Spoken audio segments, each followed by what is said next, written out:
Good evening. I'll call this joint meeting to order.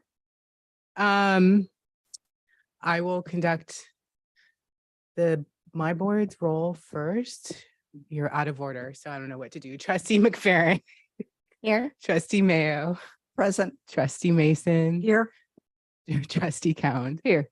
And I am present. Okay, there we go. And I, as mayor of City of Concord, will call the special joint meeting for the Concord City Council as well to order, and we'll note Councilmember Olbringer, I am here. I'm down here, but I'm here. Councilmember Aliano. Here. Vice Mayor Brisson. Here. And Mayor Laura Hoffmeister's here. Councilmember Laura Nakamura could not make it this evening. Unfortunately, she had a sickness in the family, so she's at home, but she is going to be watching the meeting via Zoom. So this is something that is televised out, so she will be at least able to observe the meeting. And with that, I will turn it back over to the board chair. Thank you. We recognize that the Mount Diablo Unified School District sits on the territory of the Confederated Villages of Lishan, the ancestral and unceded land of the Bay Miwok and Northern Yokut, the successors of the sovereign Verona Band of Contra Costa County. As members of the MDUSD community, it is vitally important that we not only recognize the history of the land on which we learn, but also we recognize that the land we inhabit and learn on is the ancestral land of these people who are alive and flourishing members of MDUSD and broader Bay Area communities today. You can rise and recite the Pledge of Allegiance.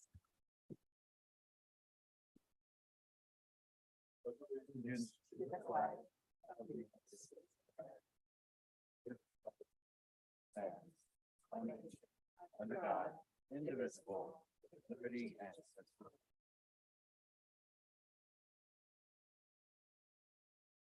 Again, welcome everybody. I hear it's been a while. It has been a while, and I thank the Mount Diablo Unified School District Board for hosting this joint meeting. It has been a while. I think the last time we did it was maybe the year before the pandemic struck. So this is nice to be able to jointly meet again and talk about what's happening in both of our respective jurisdictions. I will note for the public, we have kind of two different operational methods, a little bit under public comment between the two boards or the two bodies. This is a special joint meeting, so there is not general public comment. There's just public comment on the prescribed agenda items for this evening, and they are all presentation items. And what we'll do is after we hear item 2A and 2B, we will then open it up for public comment, and then we will move to any board questions or comments. And then we will move to item 3A through D. Those presentations will be done one after another. And then again, we will take any public comment and then any board or council questions and comments of the presenters. And then we go to item 4A. I'm sorry, there's one more, not to overlook that one. So 3.2, or how would you like me to announce these as our items? I mean, because they're differently numbered. Is that cool? As shown on the screen, because that's what people see if they're watching. So 3.2, report on the Concord Community Reuse Project at the former Concord Naval Weapons Station.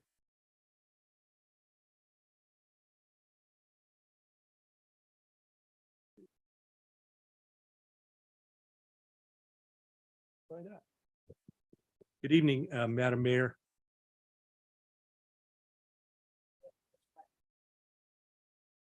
It appears to be on. Thank you, Madam Mayor, members of the school board, members of the city council. My name is Guy Bierke, and I'm the Director of Economic Development and Base Reuse. And I will give you a brief history and update on the reuse project. From time to time, I will read this, and I'm thankful that I can because I'm a product of the Mount Diablo Unified School District. The Concord Naval Weapons Station was vacated by the Navy in 1999, and Base Realignment and Closure Commission decommissioned the inland portion in 2006.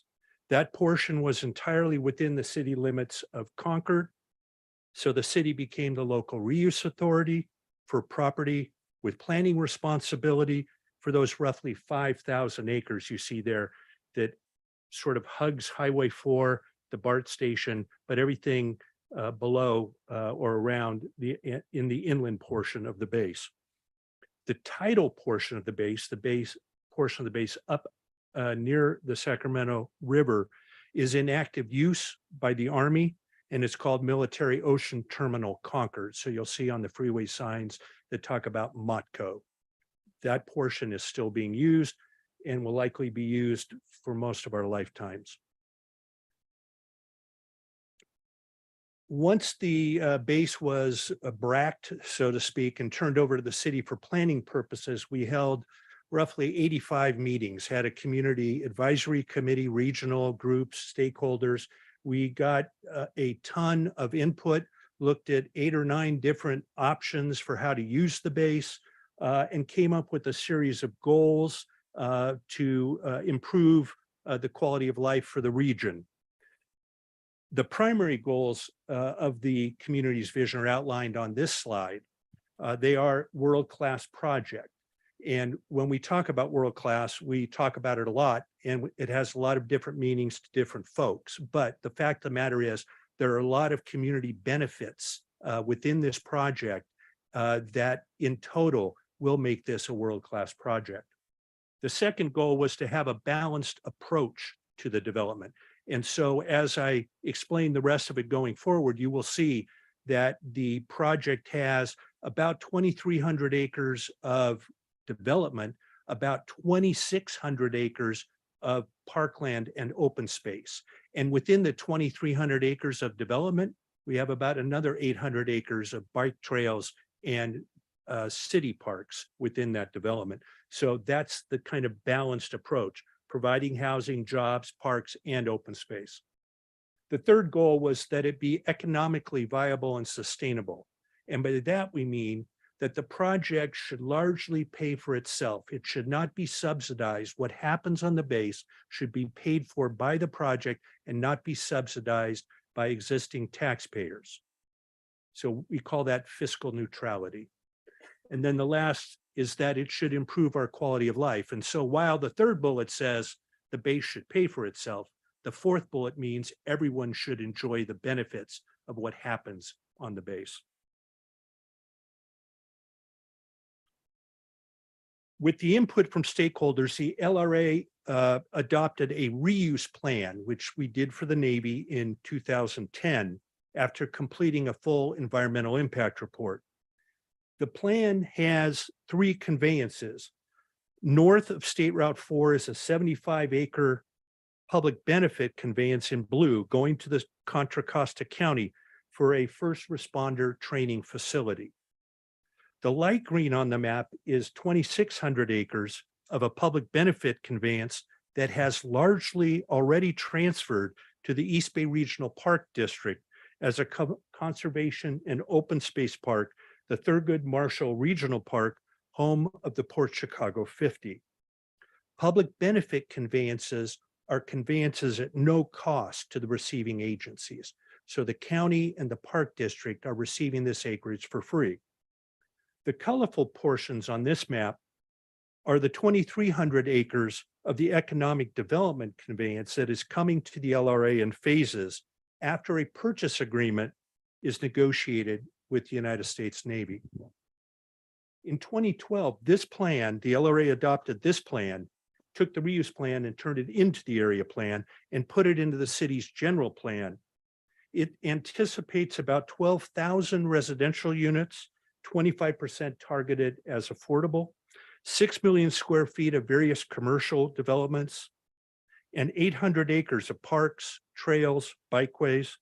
It also creates a transit-oriented development. So if you see around the North Concord BART station there, which was already the least used BART station in the entire system and is even less used today, but nonetheless, we're going to try and activate that station by putting transit-oriented, higher density development around that station.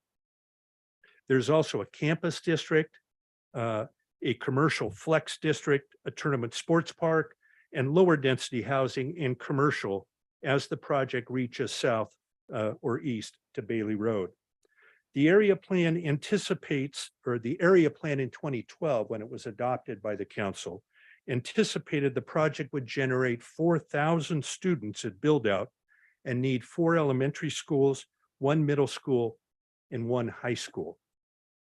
Since 2012, the LRA has been coordinating with the school district regarding your facilities master plan, and more recently, the Davis demographic study.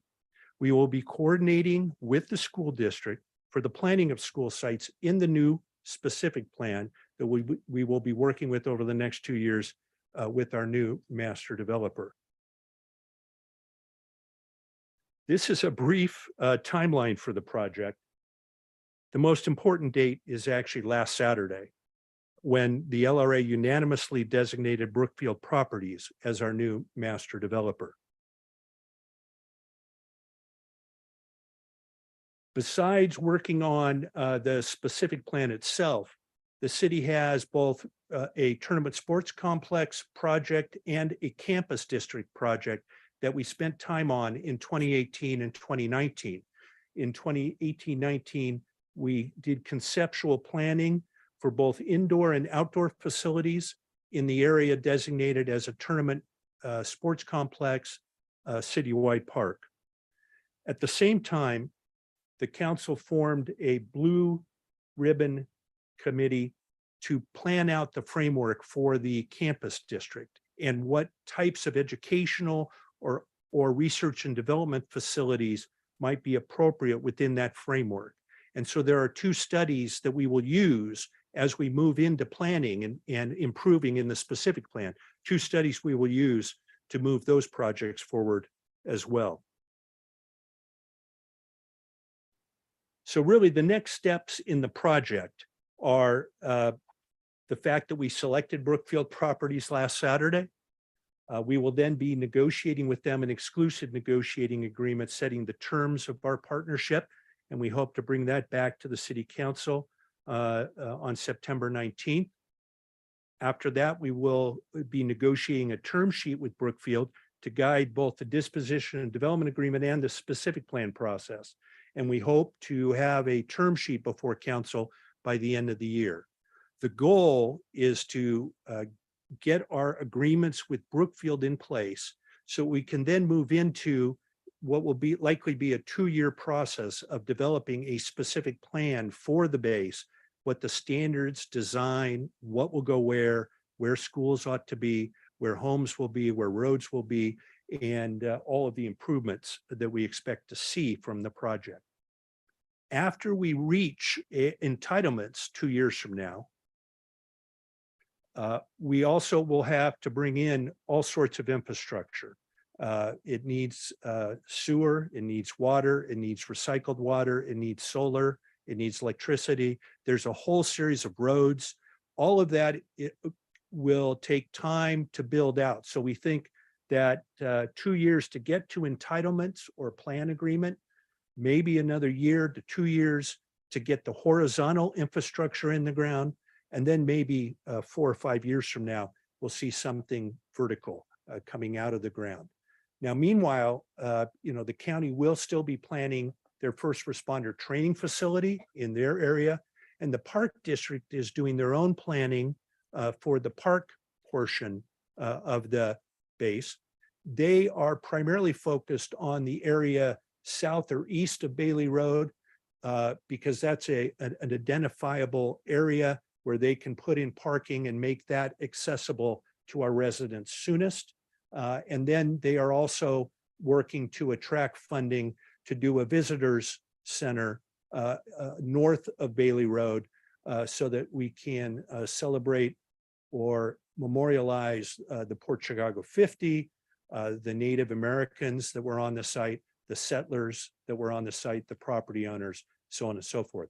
Most of you are aware that the Port Chicago Memorial is actually on Motco. It's actually near the water on the base and not easily accessible. So the park district intends to make a place that you can visit in the visitor center to visit it, and they intend to create a system where you can make appointments and be authorized to go visit the Port Chicago Memorial through their good offices. So in very short order, I've given you about 20 years worth of history here, but I'm primarily trying to focus you on the next 2, right? We're going to try and get to a place where we're having productive discussions about how to move the base project forward. and what we'd like to see in it. And we've appreciated the district's help over the last several years, even in our fits and starts, to make sure that we're doing things that are consistent with what the district sees as the future of education on the base. So thank you, Madam Mayor. Thank you, Board President.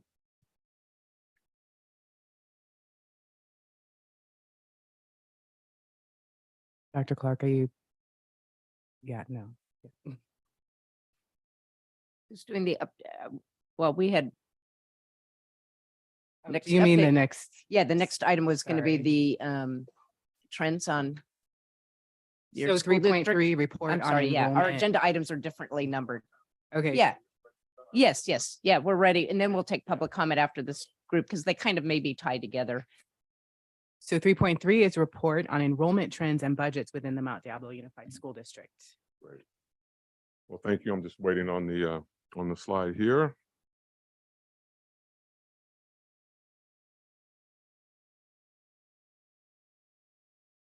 So if we look at the enrollment trends, we have the blue line are our elementary schools, and the red line are middle schools, and the green line is our high schools.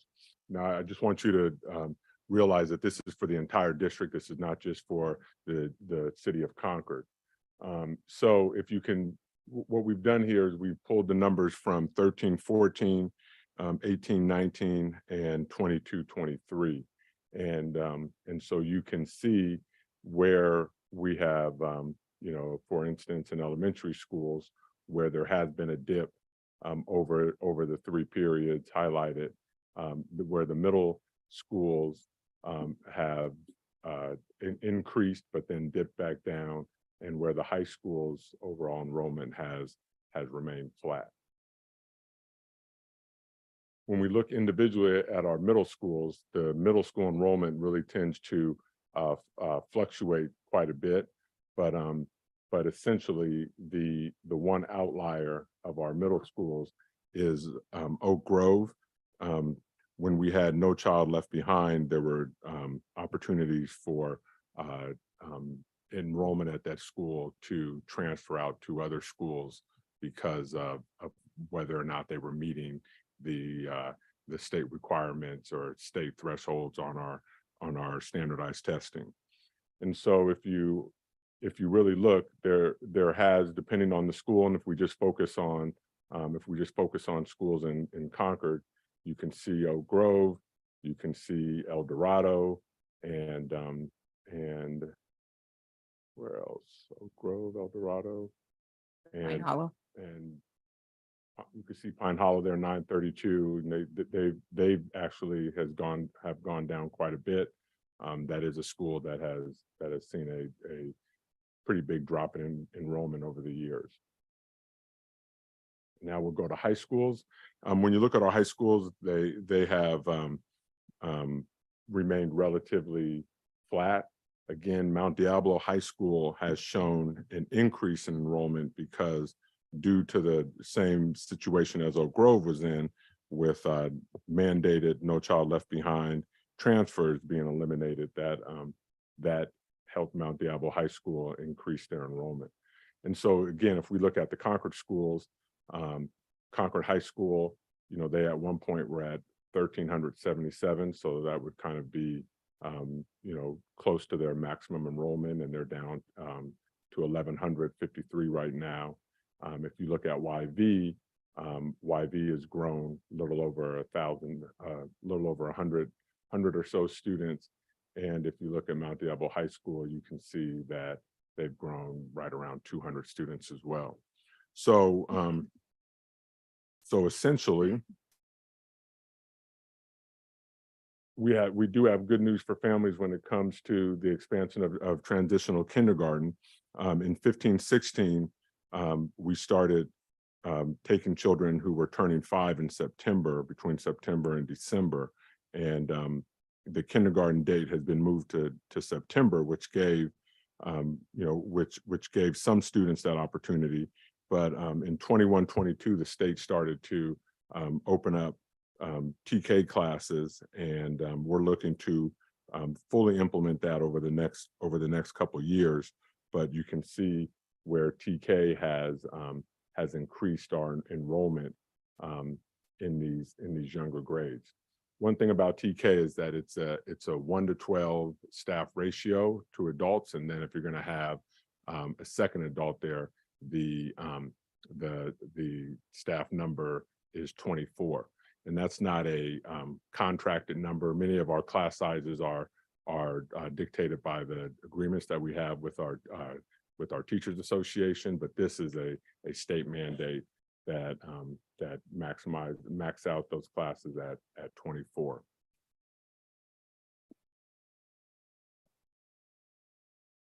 It's just a map in California around growth throughout the state. We'll go to this next one, but how individuals can help out in the public is enrolling young children early, or if you know that you're going to have a student starting in TK or kindergarten, to get those registrations done very early. Again, keeping children coming to school each and every day. That is that is a primary thing for long-term success. We want parents to be active in their students' classrooms and at the school, and really partnering with us to educate your child is going to be the best way to ensure that long-term success. And then also in Mount Diablo, one thing that we do is we have myriad different programs and opportunities for all sorts of needs or desires that students and families have. So we should spread the word about those programs and take advantages of the services that we do offer. And so essentially our enrollment is flat with a slight decline, but a flat enrollment in these days and times is a success. So with that, turn it over to questions or comments. Thank you. We have 2 public comments, but I'm not sure if they are on these items. Alex Navarro. Okay. So it's on what number? Do you know?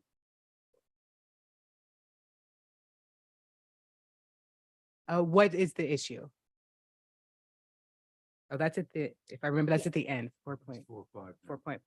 Okay. Shannon Reef. Okay, yeah, I didn't think so. I will try to remember. Don't let me forget. I open the floor.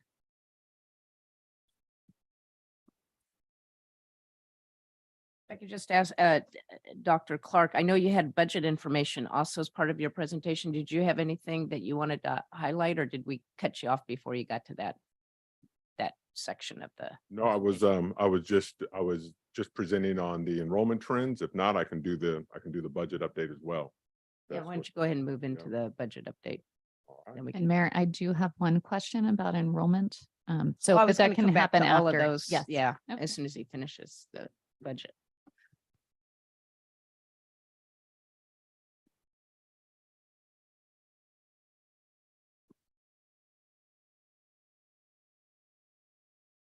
So as school districts are required to do a 3-year budget, and they have to show that they are able to pay their bills for 3 years. So we can't just do a budget for the current year. We always have to look at 3 years out.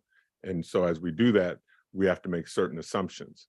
And on this first page here, these are the assumptions that we're making that have a direct impact on our revenue. So first of all, you have the within the local control funding formula, we have the cost of living adjustment, COLA. And so at this point, our COLA for this current year is at 8.22%. And going forward, and again, for 24-25 and for 25-26, these numbers can definitely change depending on the governor and the state budget.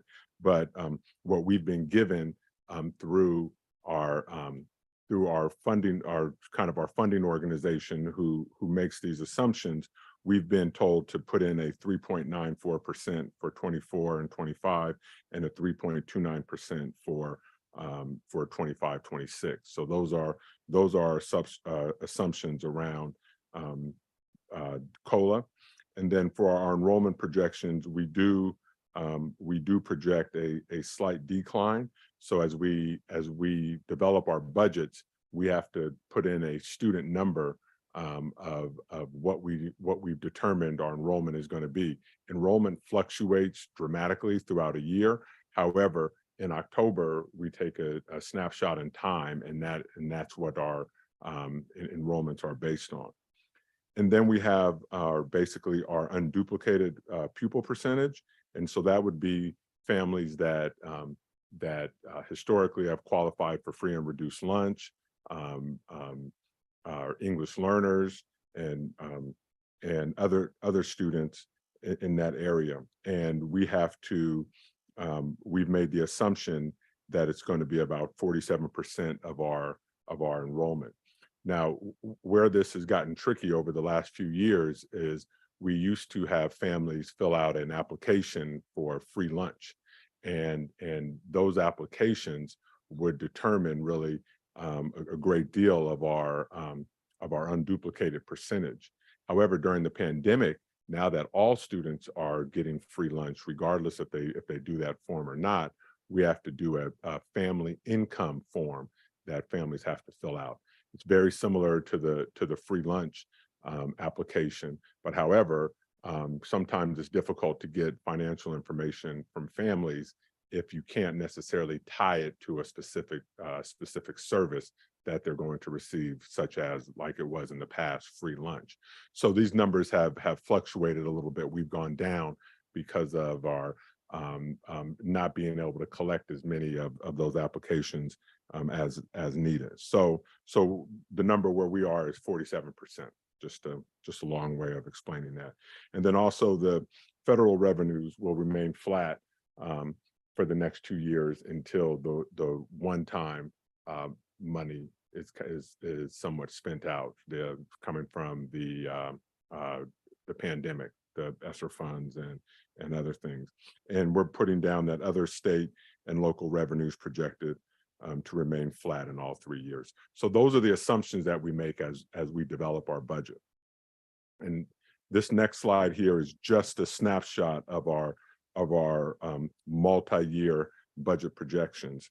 And what you have in here is we have actually combined both our restricted funds and also our unrestricted funds, which is a whole presentation in itself.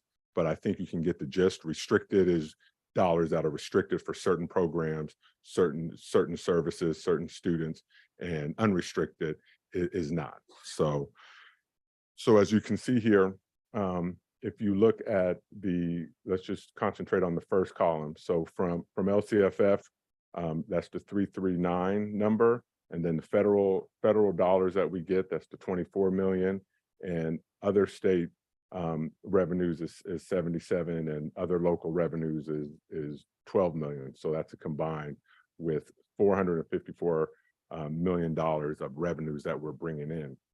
And then as you go through salaries and benefits and operating expenditures and things of that nature, we're spending $460 million. So what that then shows is that we are deficit spending by $5 million, close to $6 million in that first year.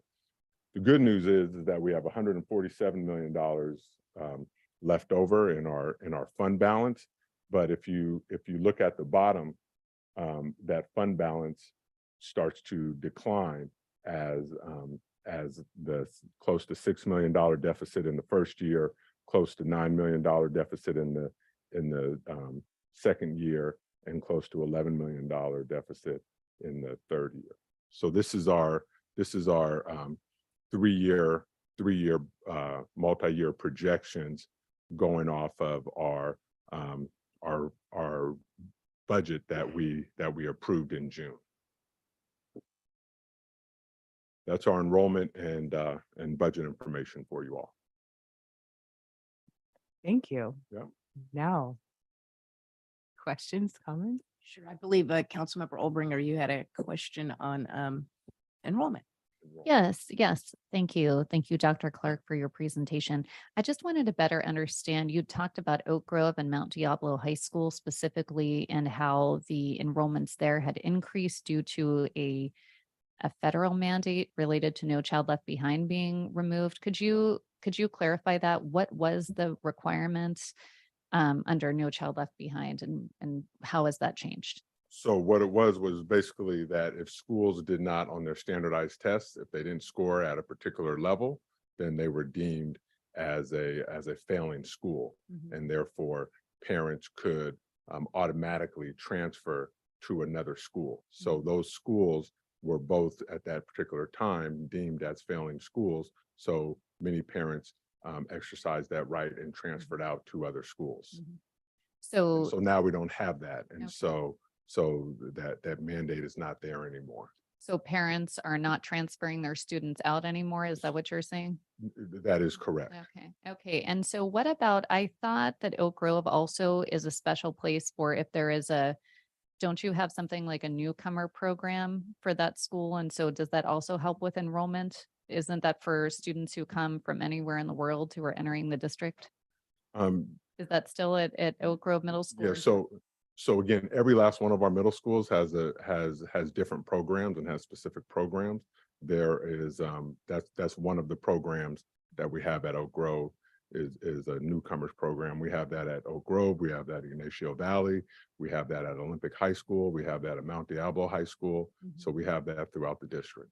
Okay, so that could also be helping with the enrollment then. It sounds like at those at Oak Grove and Mount Diablo. I'm just trying to understand, since those are different trends than the other schools. Well, it could. You also have growth taking place in the Bay Point area, which also feeds into Mount Diablo High School. But there's a number of reasons.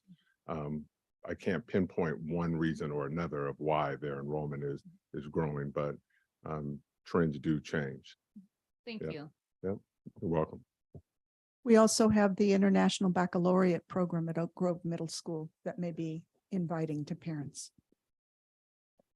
And just to follow up on that, it sounds like Dr. Clark, that from your perspective in your profession, that a lot of that change in the enrollment in those two schools was that quick change of the No Child Left Behind, where you couldn't just automatically transfer out. So it kind of became stemmed the tide of those transferring out. So then you saw the enrollment creep back up. Right. Well, we have open enrollment in all of our schools. Right. So as long as there's space, you can apply for a transfer for specific programs or for just whatever is best for a particular family. However, it's all contingent on space. With No Child Left Behind, they were guaranteed a spot, so they were able to go where there was space outside of that particular school. And again, that was 10 years ago. So trends have definitely changed over time. Vice Mayor Brisson? I'm curious about the trend in enrollment in regard to homeless children.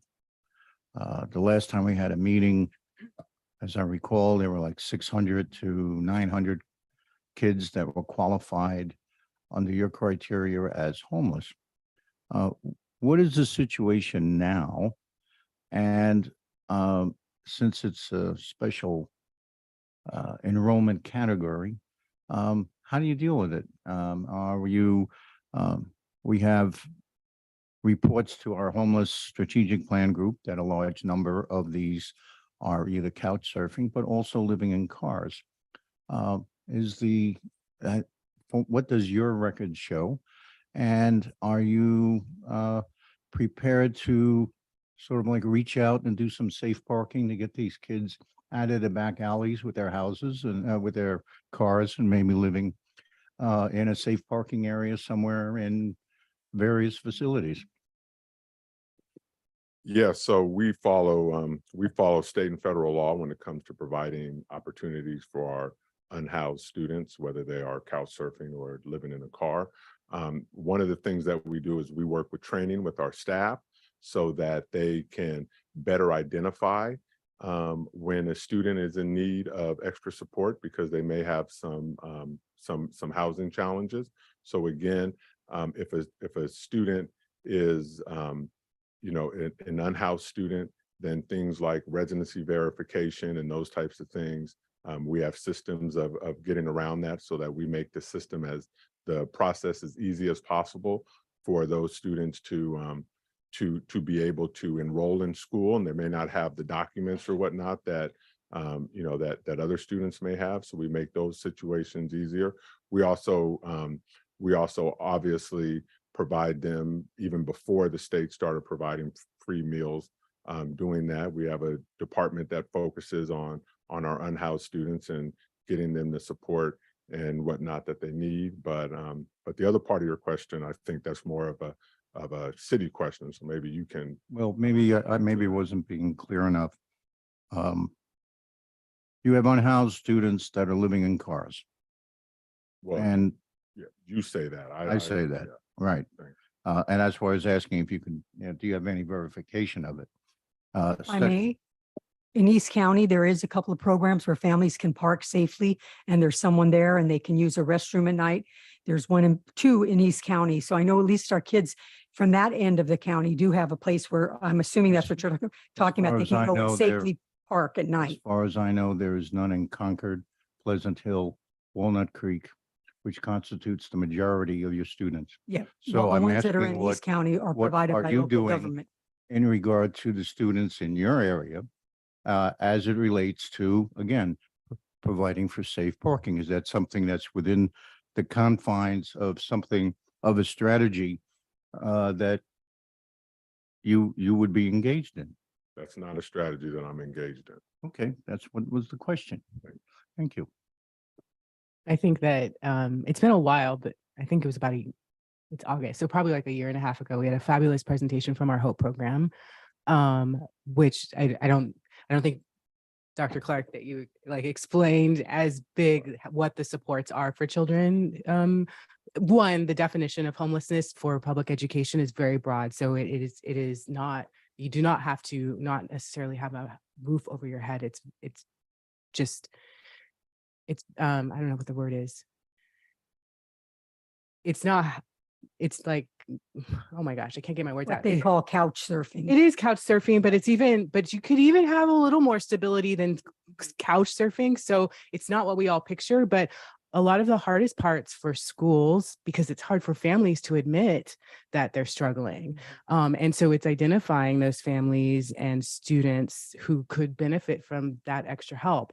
But our district, from what we've learned from our own staff, does a really amazing job at supporting those families. Even as because one of my biggest questions was like, let's say it's September, but they find stable housing by December, and then is it all cut off? It's not. They continue to receive that at least through the end of the school year. And it's all the things. So let's say Trustee Mason just mentioned that there are safe places to park. So let's say we know there's no place within the confines of our school district, but it would be our staff that would know where to send them. But I think they would be working really hard to find them shelter, like instead of staying in your car. So I just want to really commend our Hope program. I'm really thankful for it. And the 600 homeless students, that doesn't sound like a familiar number.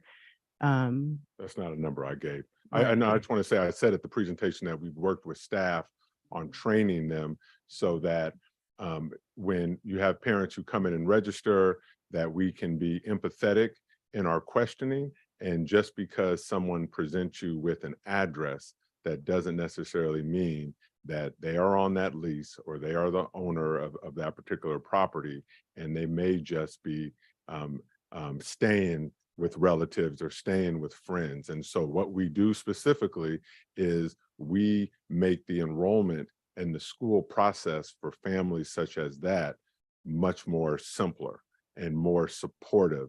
And whether we're supporting them with clothes, access to food, or access to transportation, or access to to the other extracurricular activities and services that we provide in the school, those are all things that we're doing.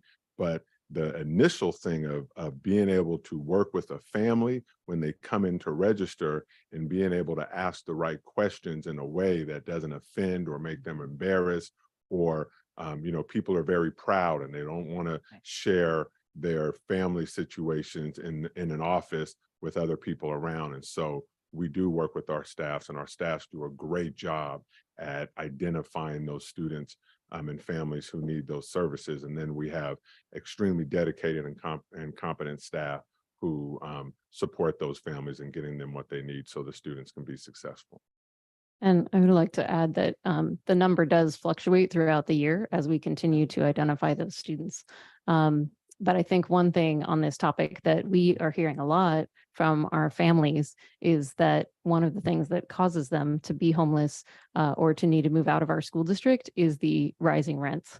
And the way that they're rising so significantly in short periods of time is something that that we're hearing from our families, and that's something that we can't control from the school district perspective. But would certainly, I think, of course, coordinate with the city to get the word out about any kind of assistance programs that are out there. And to Trustee Mason's point, where there are areas to park, that is usually provided by the municipalities, not by the school districts. It's on the agenda for Tuesday. Okay. Thank you. And just to reiterate, like a perfect example of what you just brought up, if we have a family and we have a family that's been attending school, and let's say they have 3 kids, one at elementary, one at middle, and one at high school, and something falls through with their temporary housing and they have to leave because whatever happened, we are not going to drop those students or send the truancy officers out to go verify their enrollment. We're going to keep them enrolled and work with that family, even if they have to leave outside of our boundaries temporarily to go and stay, whether it's getting support in a shelter, or whether it's going to stay at a relative or going to stay somewhere. We're going to keep them enrolled and keep those services open to them so that we don't disrupt the continuum of services. I did have a question on the previous presentation. Well, let me finish this one since Dr. Clark's still there. I just want to check in with Councilmember Aliano if he had any questions. No, I have a couple while you're Okay. podium. You mentioned about the free lunch for all, and I've lost track of this over time. Is that still in existence today? That Yes, is in okay. existence.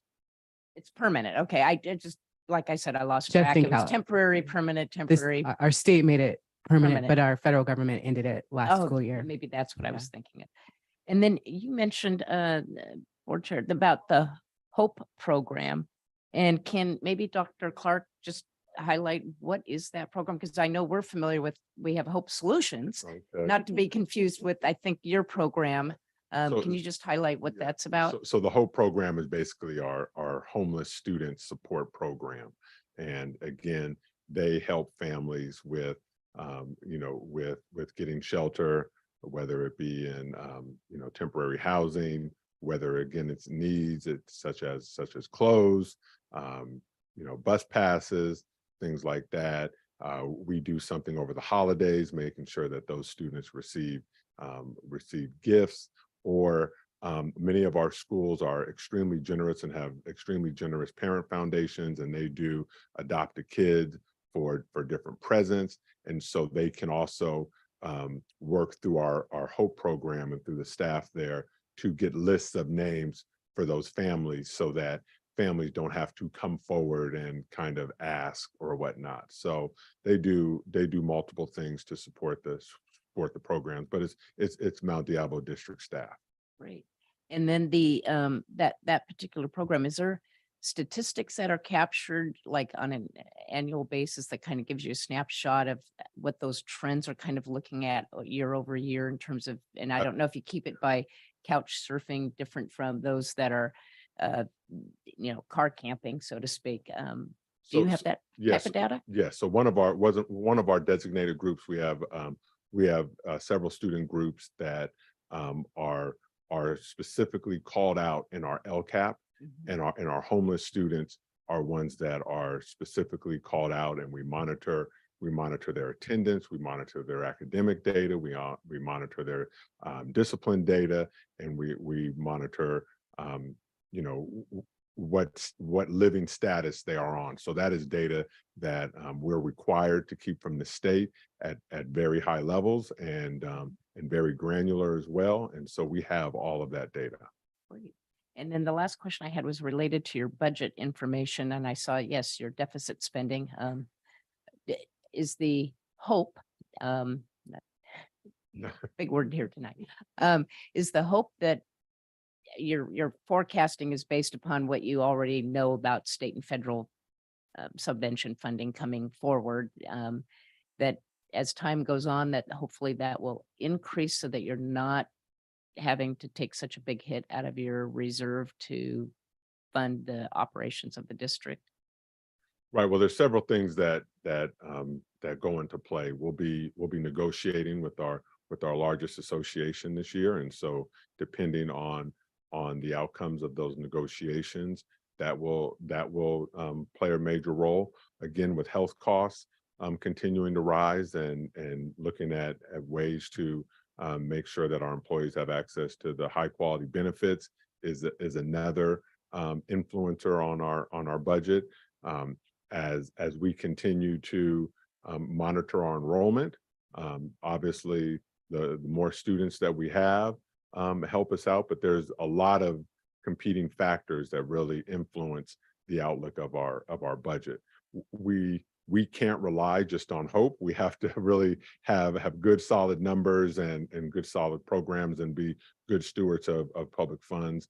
And that's what we're doing, working to really lower that deficit spending number, that percentage. Any other questions, Councilmember Olbrich? Yes, thank you. I just had one more question about the slide with the map. I know that you touched on it briefly, Dr. Clark, but I'm trying to understand it. It has all the different colors, and it talks about the change in enrollment from 2018-19 and 2021-2022. And it has us in the green, it says 10% to 30%. So what is that? Is that, what does that mean exactly?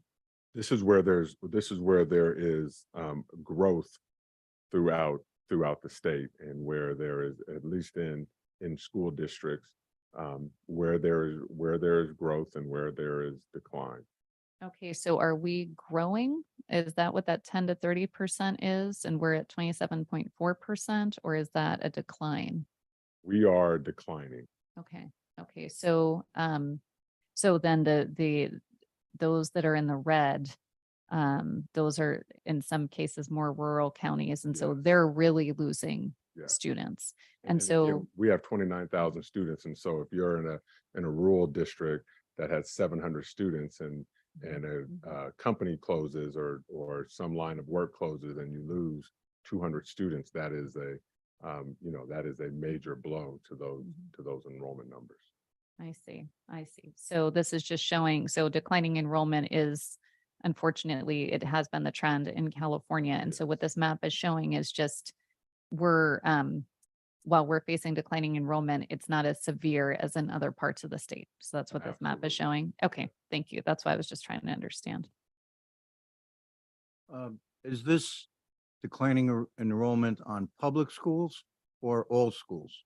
Yeah, we're monitoring public schools. Okay, so for the non-public schools, we would expect to see a reflection going the other way? Or is Yeah, it that the number of children are just disappearing? No, I mean, I just don't, I don't monitor the private schools, but there is lower birth rates, that's been said. You do have charter schools that are out there that would be reflective on there. Many of the homeschooling would be reflected on there if they're allocating public funds, like home charter schools, which they do have. Home charter schools are part of the public schools. All right. But you do have, my point is that you do have private home schools that would not show up on this. And one just last one. On one of your charts, you showed the elementary school, middle school and high school growth, or decline, I should say. The elementary school decline has been substantial, probably 2,000 over the last couple of years. I assume that as that moves forward, that's less students that will then matriculate up to the middle school and the high school. So as time goes on, those that growth will slow or be less number of students per school as it moves out into the future, Well, absence new development. or well, anything well, else. I will tell you, it's not an exact science, but we tend to get a lot of students, kindergarten, TK, in those ages. We tend to, and then they may go through our system, and then maybe they go to high school that's private, so we may lose some students there. We also get students who come from private schools, K-6, and then they come to our public middle schools. I mean, it really is not an exact science, and they do fluctuate. However, high schools, we tend to have the most in and out throughout a particular year in terms of enrollment. Thank you. You know, Appreciate that. I have a comment. One factor that helps our budget greatly is average daily attendance. And before COVID, we were at 90%, and now I believe we're around 91% in our projections. well, early on, we used to, before my time, because I've only been here during COVID, but we were above 94%, and now it's gone down to about 91%. So again, when you talk about the things that influence our budget, you know, ADA, which is average daily attendance, our enrollment, you know, where are we losing students. You know, we do have the Clayton Valley Charter High School, where we do lose a group of students that go there each year. We also get the students who maybe didn't get into Carondelet or De La Salle, or sometimes when financial situations come up and folks can't pay for that, they come back. So there is lots of variables that contribute, but definitely, as Trustee Mayo said, our attendance is something that really impacts our budget. There was talk at the state level during COVID to look at some other options, like to fund us on enrollment and not just attendance. So if we have 29,000 students who are enrolled in our campuses, we have to pay for the staffing for 29,000 students. We have to pay for the facilities for 29,000 students. But if only 28,000 students show up per day, then that's a problem. And that's what we would be being funded on. So it's important that students attend every day, that they are well. And when you see a student that's out on the streets or at the movie during school hours, yes, many of them may be private school students, or maybe they're on a special relief day, or we also have students have a mental health day at the high school level. But it's important to say, you know, what's up today? Should you be in school? Because we believe that it's the safest place for students to be, and when they're at school, they will learn.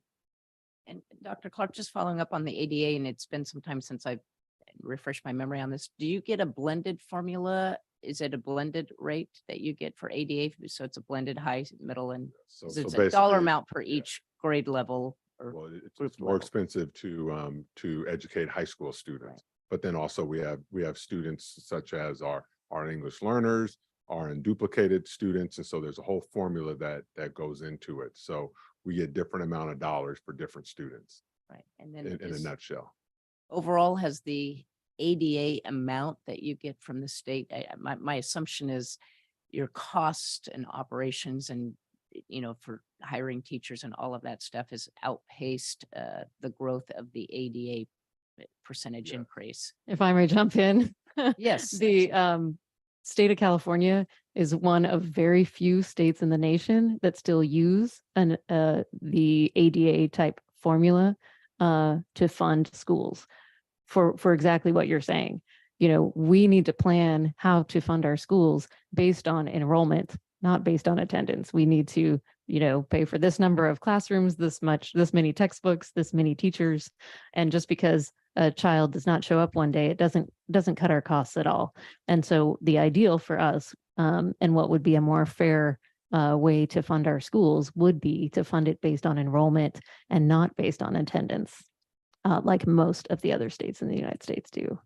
And what's the discussion between school districts and the illustrious state legislature about those types of changes. That's something I'm assuming the public school systems are advocating ongoingly. Yes, we are definitely advocating for that. And then of course, it's sort of masked by the one-time funds and the short-term funds that we've received to kind of offset the effects of COVID. So when we were, having to do contact tracing and things like that, and put students out and put staff out, like that really impacted our ADA, but the state helped close some of that gap with some of those one-time funds that could be used to close the gaps that was used. But however, now that we are, moving post-pandemic, it is essential that we work with families and we, keep students home when they are sick, but things like appointments and vacations and those types of things are scheduled outside of school. So really trying to get students back to school. And I really want to make this point. It's not for, I'm not saying that so that our funding continues. I'm saying that because if they're not at school, they're not accessing the curriculum, and they're not getting the services that they need, and they only have a short time each year to receive that. And so that's why we want our students here each and every day.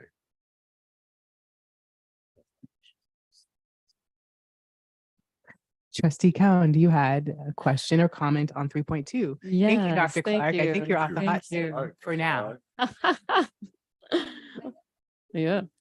I did think of one last comment about the prior discussion was our HOPE program in our school district is something that you're welcome to promote. People can donate directly to our HOPE program, and that helps for everything from those holiday gifts to to oftentimes we end up funding a hotel room for a night for a family. So those are really great donations. So thank you. Number of units for the development and the 4,000 students that are estimated. My question is for the general public to understand this too. How is the timeline of the development going to work in terms of building? For example, would you build the schools first and then the housing, or vice versa? When you get to the family housing where you expect students to be living? Okay, so the 4,000 student generation based on 2012 numbers is over the lifetime of the project. The project is roughly between 30 and 40 years of build out. And so the timing of the infrastructure, the timing of the building of the schools are issues that we will work out in the specific plan as we get more specific about how this builds out. But the idea or the concept is that the housing almost always tends to pay for the other facilities. And so the master developer in all likelihood will lay out a significant sum to bring infrastructure, sewer, water, electricity, and all of those things to the site. In order to generate a return, we'll need to build some housing. And then hopefully we will map out the school sites, work with the district as to what kind of facility needs to go first, and work with the developer to work that into the specific plan so that the timing is somewhat together with when the students will be generated. It'll never be perfect, just like it wasn't 50 years ago when I went to Woodside for kindergarten because Bancroft Elementary hadn't been built yet, right? So, in those kinds of things, they happen. That's traditionally how it happens. Thank you.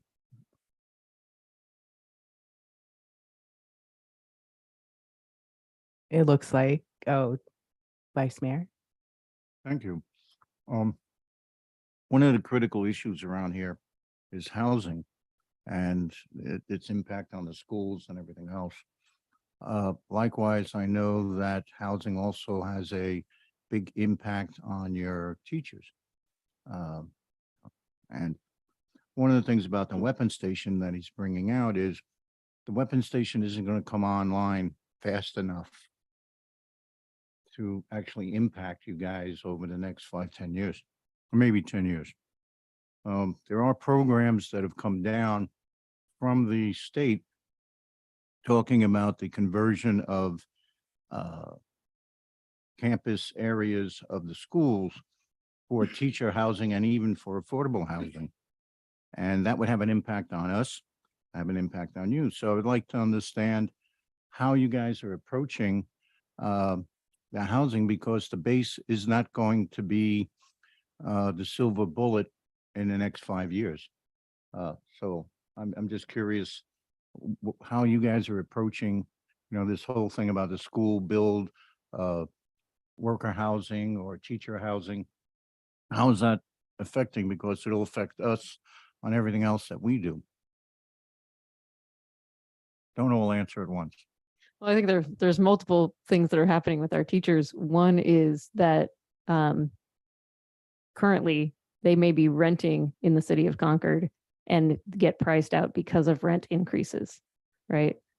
So That part we're dealing Well, with. I guess I think that the question is, we've read and you've all seen other school districts where sometimes they're taking either surplus properties or a portion of land that they've identified to be able to build teacher housing or teacher apartments, working with a not-for-profit or another developer to be able to provide housing for teachers, because that's often an impact in terms of their ability to work in the district and to stay in that district. And I think the question is this Mount Diablo Unified School District explored any of those ideas, or what have you thought about those? Or maybe you haven't, I don't know, or if you even have any property that would fit into that category. I would love to see more affordable housing for our teachers and of course our students.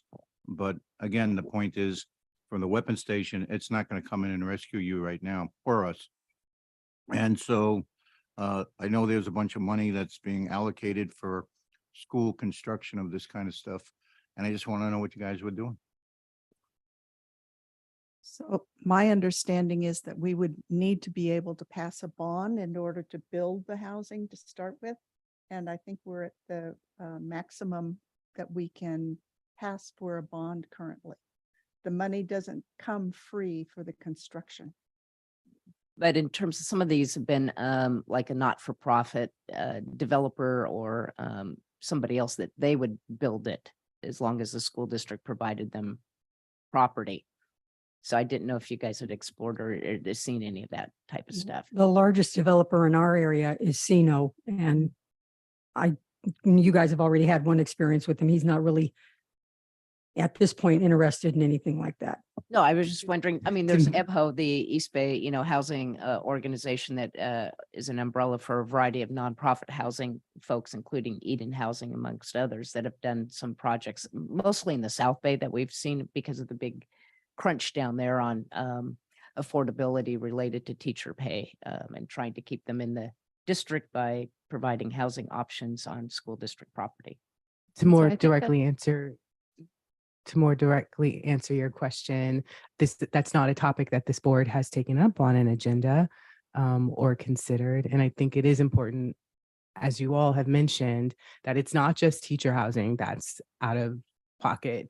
Like a lot of people are being driven out of our communities, and it absolutely can't be solely on the backs of any school district, even the ones who are going down these creative solution roads to solve that. Because even if a school district is able to build or not build, to offer land or whatnot, that's going to impact such a small fraction. It's like such a small fraction of the people who need housing, whether they're teachers or staff. It's not, and again, it's not even just teachers, it's our entire staff who struggle to stay here. And we aren't anything without everyone who works here. So I would imagine that with this board, if we were to discuss something like that, it would be less focused on teacher specific and more focused on our community specific, because we want to keep everyone at home. And so just my follow-up question, and I think that you already answered it, but just it sounds like there hasn't ever been any kind of inventory or anything looking at surplus property within the school district. Is that right? I don't think we have any surplus property. And maybe you don't. And that Dr. Clark, do we have any surplus property? as some schools are bursting. So that's false. We look at our surplus property all the time, and we don't have much of it. We have a small plot of land out in Pittsburgh Bay Point area that we're too small to build a school and not necessarily useful for developers, because we haven't been approached for it. So we would have to close schools in order to make this happen. So we haven't entertained any discussion about closing schools or surplusing our property, but we check our property all the time and make sure that we are well aware of every parcel that we own and all of our school sites. It's something that we pay very close attention to. And along those same lines, Dr. Clark, is it still true that, because this goes way back when you did have surplus property, that kind of the first offering is to other educational, I think it was Eagle Peak Absolutely. Montessori, that's still the same standard today in the law, that has to be the first opportunity choice that goes to educational. Yes. Okay. So again, and President Nzay was absolutely correct. We have not discussed as a board or as obviously the administration, we do look at everything from all angles, but it's not something that we brought to the board in any official capacity of looking for employee housing or putting another bond on the ballot to help pay for that. Yeah, but I think I guess my point is, it's not, you can't just jump to, if you had, surplus property, you couldn't just jump to affordable housing right off the bat. You would have to go through the state prescribed process of allowing other educational uses of that property first. You have to create a 7-Eleven committee, and then the committee has to look at all of our properties. They have to look at all of our enrollment trends. It's quite a process. And then once you identify a property, a school that maybe could be closed, that's the first step in it. And then from that, you go through a whole nother process if you're looking to do something else with that property. You have to open it up to other educational agencies and things of that nature. So Yeah, the only piece of property that I've been involved with on this board was the small piece that enabled Pleasant Hill Library to be able to be built because of where it was located next to our school. And that in itself took a number of years to come to fruition. yeah, I mean, you could Quite a always process. carve off a piece of one of our schools and look at something like that, but that's not something that we've discussed or handled. If I can add. Mhm. Possibly because I didn't grow up in California. I throw up every time I see a parking lot that's 4 times the size of a school in open air. Maybe you guys should reconsider. The other aspect, when we talked about enrollment, and you talk about properties, 5 or 8 years ago, there was an idea of closing one of the elementary schools because of that. Is it on your agenda to deal with your enrollment issues that you would close the school? And if so, wouldn't that open up an opportunity for housing? So I think, as was said before, we have not talked about closing schools. That is not something that is currently on the table, just to be clear. But Red if rumors. that were to happen, Mayor Hoffmeister is correct that it would first need to be offered for educational purposes by somebody else. So for example, a charter school could take over that school before you could use it for affordable housing. And then there's a whole nother process involved. So it's not an easy quick fix by any means. It might take longer than the Concord Naval Weapons Station at this point. But I do want to thank the city of Concord for your efforts to build affordable housing in the city that you've done to date. I know we do and preserve, yes, affordable housing. We have definitely, worked with the existing affordable housing agencies to try to serve our families better, such as Eden Housing. I think ongoing collaborations around that are much appreciated. To be uber clear, the Mount Diablo Unified School District is not considering closing any schools anytime ever as we sit here today. Before we go to the next set of presentation, I just want to check in with the board, the school board members. Did you have any other questions of Mr. Bierke on the base? I know Sharice had some. Anybody else? You're all good? Okay. Sure. Just on the map, it also highlighted our chronic absentee rates for districts that were showing decline and whatnot. So anyway, we had a mix up on the maps that went in there, but it was also chronic absentee rates that were in there. Thank you. 4.1, presentation of City of Concord facilitated traffic safety improvements around school sites. Welcome.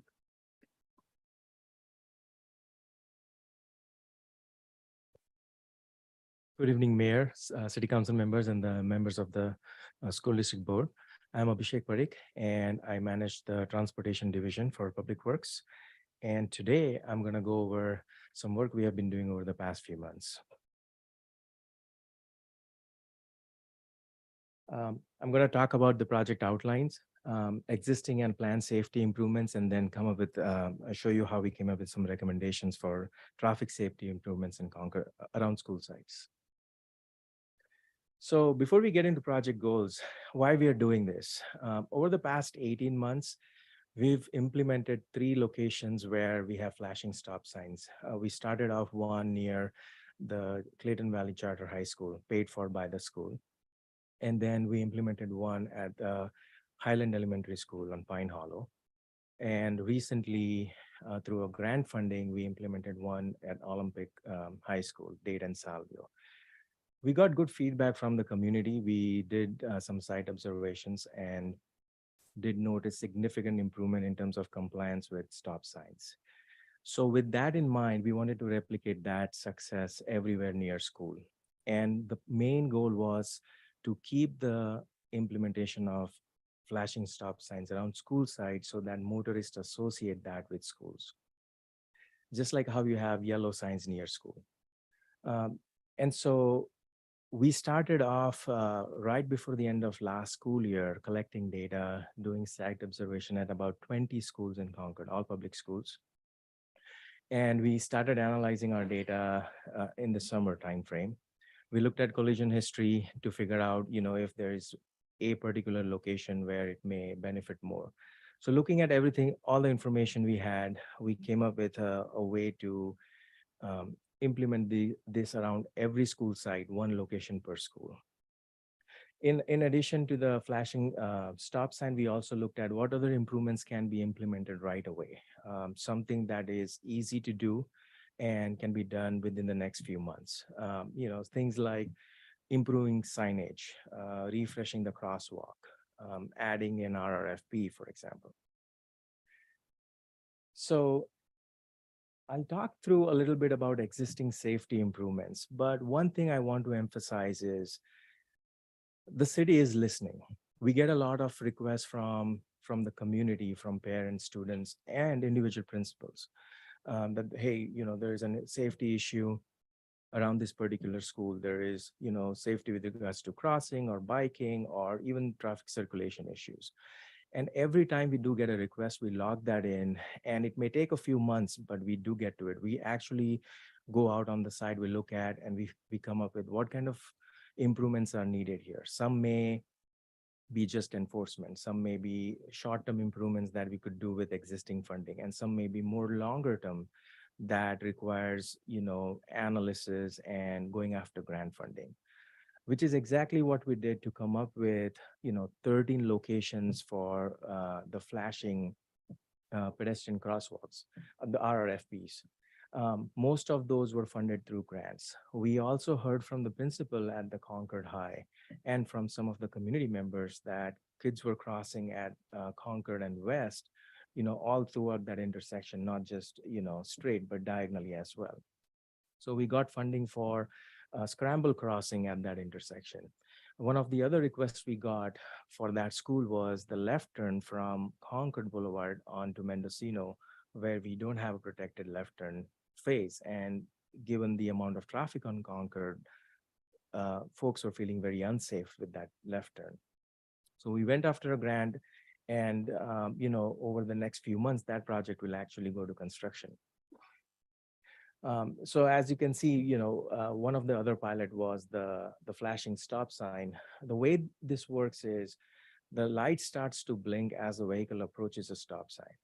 And if the vehicle is over the speed limit, it starts to flash faster. And if it slows down, the flashing slows down. But the intent here is to make sure that drivers notice the stop sign. And hopefully with our implementation around school sites, they'll start to associate that with school within that area. So the planned improvements, we have 5 other locations where we're going to be putting the rectangular flashing beacons. The left-hand phase project that I just talked about, which is going to be done by February 24. And then I wanted to highlight the Pine Hollow feasibility study that we did. That project came around because of the complaint that we received from the principal at the Highland Elementary School and the middle school. They were having a lot of issues with, a number of kids crossing, walking over there with 2 schools so close to each other, and then the amount of traffic on Pine Hollow.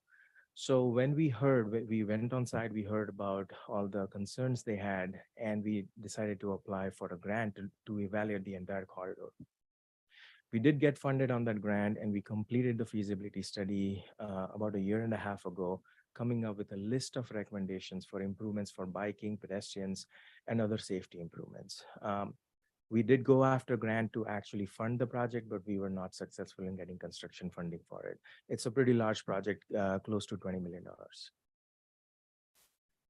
So what did we do in terms of developing recommendations? So with the goal in mind that we wanted to identify one location, as long as it made sense with all the other criteria for flashing stop sign per school.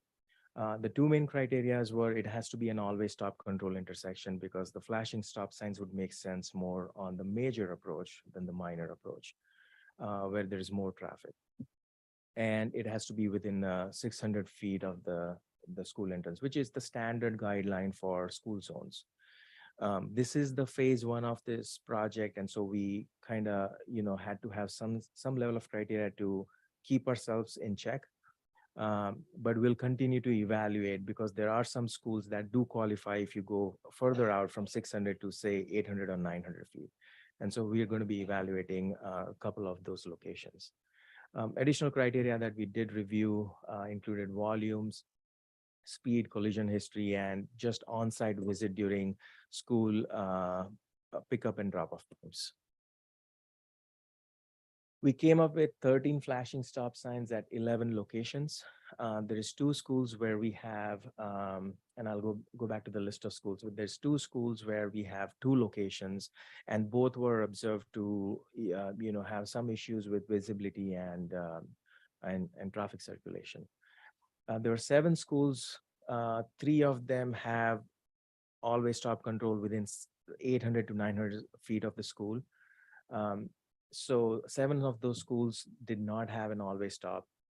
And we did look at other improvements that could potentially improve safety. Some easy improvements are stop signs, legends, bars, stop bars to identify where the vehicle should stop, and so that they don't encroach onto the crosswalk. But then there are some more expensive improvements like sidewalk, curb ramps. And then there's also a need for some education piece of, how we can improve safety with parents following some basic guidelines. So I wanted to go over, so these are the existing locations of the rapid flashing beacons. There's 13 of them. There's one missing here. These are the 5 locations that are in process right now, will be done by December, with the exception of one, which is June 24. Here is the location for flashing stop signs. And as you can see, Meadow Homes Elementary has 2 locations, and Monty Garden Elementary has 2 locations that were identified for flashing stop signs. The remaining all have 1. And then we did a comprehensive evaluation of what other improvements can be done at the other schools. We're still going through this. This is still a living document. We haven't finalized the recommendations here, so which is why I did not put it in the main presentations. With that, I will open it up to questions.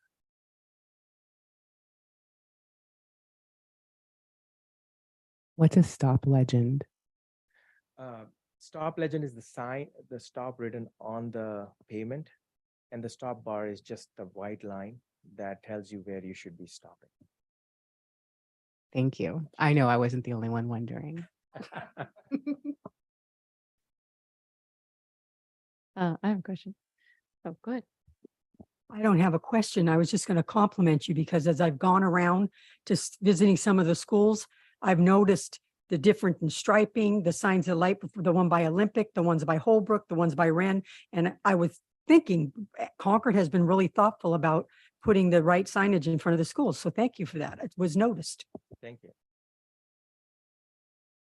Thank you. Yes, this has been a great improvement. And I was wondering, you said it's a living document. I'm just thinking if we can be sharing out to the public about these improvements that you're doing, particularly for each school to be able to share out what's been going on. Absolutely. So once we finalize the ones that are actually going in, we can share the list with you. I believe my staff has shared the entire document as is draft, with the caveat that it's not public yet. Right. Okay, great. That would be great. Yeah, this is something we hear about a lot from families is the need for safety, especially for bikes and pedestrians. It's something that that actually activated me as a parent back when my kids were younger in my own community to work with the city, with a different city, on these kinds of improvements. And even just the curb bump outs, that shorten the crossing, seem to make a huge difference Curb extensions, yes. and prevent cars from doing like U-turns right where the crosswalk is and things. Or making a fast right turn without looking out for someone crossing over. So those kind of improvements have been identified at some of the schools. But given the cost associated with those improvements, these are projects that go into the grant application. So next year, summer is when another grant application opens up, and some of these projects will go into those. Right. And I remember being out at the Pine Hollow feasibility when you were testing out some Yes. ideas out there. Is there a final plan that you did apply for the grant funding that will move forward and maybe apply for other funding? Or what's the next step with Pine Hollow? So the city council adopted the feasibility study, and the concept is final. With that concept, we applied for some federal and local state grants, but we were not successful. There's a number of criteria that goes into which grants get selected, and Pine Hollow unfortunately does not qualify.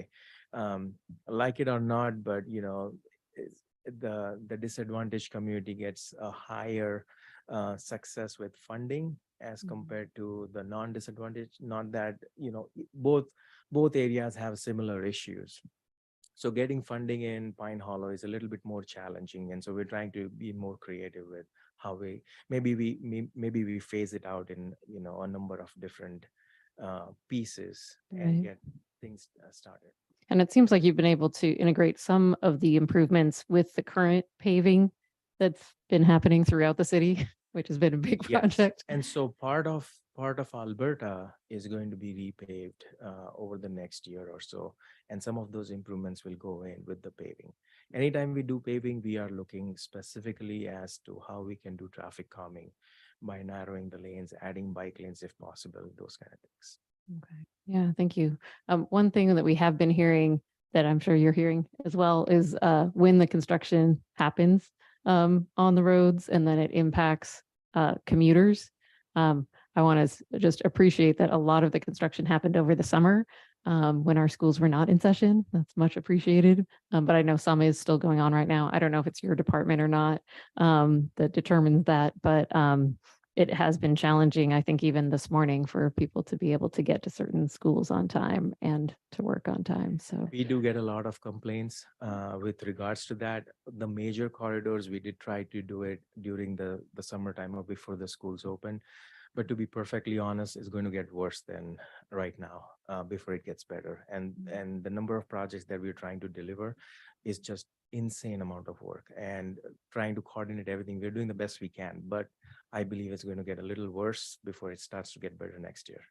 Okay. And I will say, we tried our best to coordinate, unfortunately, and it's not reflective of the school board trustees, but school starts a lot earlier. So our summer is a lot less to do all of these projects. I mean, this year I was like, what happened to starting school August 20th? And, I'm with Mr. Bjerke. I went to Concord High, and I remember we started, after Labor Day. To be after Labor Day. So we've lost a whole nother 3 weeks as the school calendar has changed, which is fine. I mean, like I said, it's nobody's fault. It's just that the time that you get out, and then it's the window has shortened. So yes, there's some impacts at the beginning of the school year that were unavoidable. Hopefully in the next week, we'll be done with the Concord High, Concord Boulevard striping, because they're just down to finishing up some striping work and a little bit of work there. So I know there's a big push to get treat done before YV and De La Salle Grondolet started in Oak Grove Road. So that one worked. But there was a big push, and thanks to our contractor. Unfortunately, the neighbors weren't real happy because we did have to switch to doing construction work during the evening hours, which went till very, very early morning for 3 days. So that was kind of the accommodations that were made. So we are always looking at trying to understand the school district schedule, because we hear it, and they don't care if they're going to school. It's the city's roads. And we, the council, have caused them to be late to get to work, late to get the kid to school, all of that. So we try our best. I do want to, just to clarify, I think, Abhishek, you can correct me if I'm wrong, the next step on Pine Hollow Road, the grants that you're seeking is for the more detailed construction plan type of development, not that we're seeking grants to build it. We have a concept plan, and then the grants you're going after is for more of the detailed So the grants- design construction plan. They could be either or, depending on the type of grant, but the next step would be detailed design, because right now we have concepts. So that would be detailed design, and then it goes into construction. Sometimes there are grants that fund both the design and the construction, and sometimes it's just one or the other. So depending on which grant. And sorry, just last thing. I don't know if this is your department or not within the city, but there's always a question from our families of, will the city provide crossing guards? Because our district is across multiple cities. There are cities that do fully fund their crossing guards. Walnut Creek now fully funds crossing guards at a number of our schools. And that's always been a challenge in the city of Concord. So I'm just wondering if that's something that the city is looking at allocating from your budget. So the city does not provide funding for crossing guards. We don't have that program. I do, however, know that PD does provide training for volunteers who would like to provide that service. Our budget didn't have funds to do school crossing guards for many, many years. So that has not been undertaken by the council. There is not a unanimous consensus on this subject. Well, the amount of money we would need to do all of the schools equitably would be a big challenge, because even if we wanted to do the funding, we wouldn't have enough money to accomplish every school. And I know every school thinks they're equally, and they are equally important, because they're all our favorites.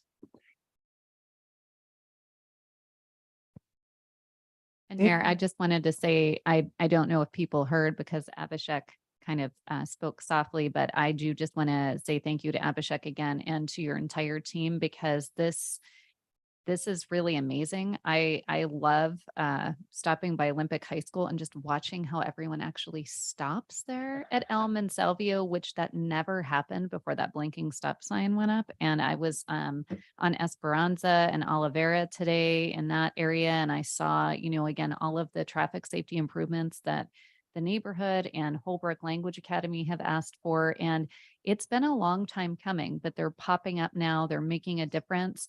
And you and your team, have been working very hard to apply for the grant. So I just want to acknowledge that. And then I know that there's a good partnership with the schools and the school leadership that works, because we need their support whenever we're applying for grants. So I just want to acknowledge this because this has been at least 4 years in the making. And it's really exciting to see. It's helping our mutual constituents. So I just want to say thank you, Abhishek, to you and your team. Yeah, thank you so much, because engineering solutions are brilliant when it comes to pedestrian safety. And so thank you to the City of Concord for taking that on. And we just need to do our part in changing family and neighbor behavior. Thank you. And I will say, one of the things that it's been some years since we've met, but we do have a bicycle pedestrian advisory committee that the council established some years back that works with Abhishek and his staff to identify issues and solutions related to pedestrian and bicycle, and pedestrian meaning those also that may need wheelchairs or strollers, because we do find that anything that's wheelchair accessible makes it easier for the family that has the kids in the stroller or the wagon as well. So they've been very active now, working with the staff on a regular scheduled basis to look at our plans and keep them up to date and help support the grant process. Present 4.2 presentation on Mount Diablo Unified School District Transportation Plan. Dr. Clark, welcome back. Thank you. And again, I just want to echo my sentiments of thanking the City of Concord and their staff and this council on the crosswalk improvements and safety improvements. I've definitely noticed them, and the administrators and parents and students all really appreciate them. So thank you. All right, transportation. I guess this goes well with our previous presentation. We have board policy and then administrative regulations in when it comes to transportation. And so essentially, the board desires to provide safe and efficient transportation to students to and from school, as necessary to ensure that students have access to our programs, and of course to improve attendance and so on. But in determining the extent to which the district will provide transportation services, the board needs to weigh student and community needs against the cost of providing such services. So we just updated our administrative regs in March, and we wanted to highlight that if we did offer transportation to the general student body, that this is how these would be the students who would be eligible for transportation. So so this is our board policy, and this is our administrative regulation. Now the district has a transportation plan, which I'm gonna go over on the next slide, and these are the services that at this time that we provide. So there are students who receive special education services, and as part of their IEP or accommodation plan, transportation is included in there. We also provide transportation at no cost to families for field trips, and when oftentimes when there's in-school events that maybe like we have a group of students going to the Special Olympics, or we have students who are going to workability sessions, we provide that transportation at no cost.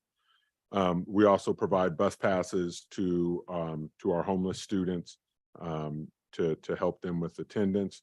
And then because this district years ago closed schools, we provide Pacifica High School to be exact, we provide transportation to the students living in those affected areas, to Mount Diablo High School. And we also closed our our remote continuation school in Bay Point as well. So then we also provide transportation to Olympic High School. And when we closed Glenbrook Middle School, those students who were affected there received transportation to El Dorado Middle School. And then any students that we overflow, which we just went through, we're currently going through this process right now as we balance our classes throughout the first 18 days of school. We offer transportation to our students who need to be overflowed. And so this is really what what drives our ability to provide transportation. So we have a fleet of 110 buses, and of those we have 72 drivers on staff. We transport 778 students who have disabilities. And then we have 11 general education routes that transport 624 students. So those students going to Mount Diablo High School, students going to Olympic, students going to El Dorado are included in there. Of the 72 drivers we have, we have 69 routes, and so we have 3 drivers that are substitutes. So we don't have the drivers or the funding at this point to provide transportation to everyone who needs it. So from the amount of drivers that we have and the budget that we have for transportation, this is what we provide. And again, if let's just say we had an influx of drivers and we got 25 new drivers, then we as a staff would have to bring a recommendation to this board on what we would want to do with our transportation services. That's our transportation report. So questions, we would love to open it up to questions and make sure that we have clarity on what we offer or what we don't offer. Thank you, Superintendent, for that information. So right now, the concern, if you wanted to add more routes for the public, the concern is finding the drivers, and then how you would pay for those drivers. Those are the two. That would be the commitment that we would need to make. First of all, and can I leave that presentation up? First of all, we would need to find the drivers, right? And then assess where there is a need, right? So families living outside of those boundaries that I showed. Right. Then we would have to see if we could provide that service. Do you happen to know right now if there is more of a need for more transportation? Well, we definitely have students who fall into the living, like elementary students who live 1.25 miles away, or middle school students who live 3 miles away, and high school students who live 7 miles away. We definitely have that throughout the district. Is this trend similar to other districts right now? Yes, some districts don't provide transportation. Some of them don't have a transportation department, so they contract out. And generally it is for their students who need it because of an IEP. But there are some districts where if families want to pay for transportation, or if they qualify, free and reduced lunch and whatnot, then some districts do offer it in that way. And do you happen to know what the struggle is right now to find more drivers? Is there a reason why people are? Yeah, there's a national shortage, and there is a huge national shortage on bus drivers. We have we're very supportive of applicants that want to become bus drivers. We really walk them through the process and help them obtain their training and help them obtain their certificates. It's a stressful job with a lot of responsibility, and so yeah, we're continually looking for drivers, and would love to have more drivers. Told you we have 3 substitutes for all these routes. Yeah, just to add to that, we had a presentation not too long ago about transportation, not only from within our district, but the public system from the county. And we often coordinate with them where they will create a bus route where it's needed. From like we've had them, they've been able to have a free bus route from like the Monument Corridor area to Oak Grove Middle School, including over the summer when we've had summer programs. So we've been able to coordinate those at times and then either hand out free bus passes, or in that case, it was just they made that route a free route.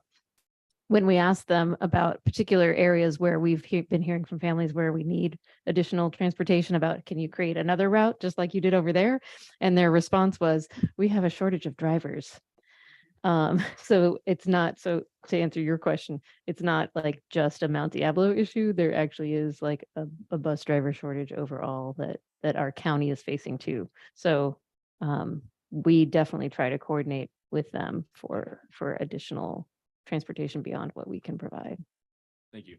And if I could just ask, I saw some of the public comments here regarding the request for transportation to Highlands Elementary, and I had gotten a few emails from City of Concord residents about that. So is that, what would be the process? Does a school need to come forward and request? I mean, do you have a process for even establishing some kind of additional service for a particular school? Or is this just a group that's come forward recently and so you don't have a process? Or would they need to self-fund? Like I think the traffics program down in, where is it, Dublin, or excuse me, Danville, where they've got the bus program for their students. So this is what we offer so far. Okay. This is what Okay. we're able to provide. And so, you know, we're, you know, our director of transportation is very resourceful, and he's able to, you know, to look at different options that we have. And I know he's been in contact with that, with those parents. You know, this conversation started last year, but at this time, we don't have the drivers, and it's not necessarily in not our policy, but it's not in the services that we provide. And so those public comments do help, because it does show, you know, give us a heads up of that there are some families out there that need transportation.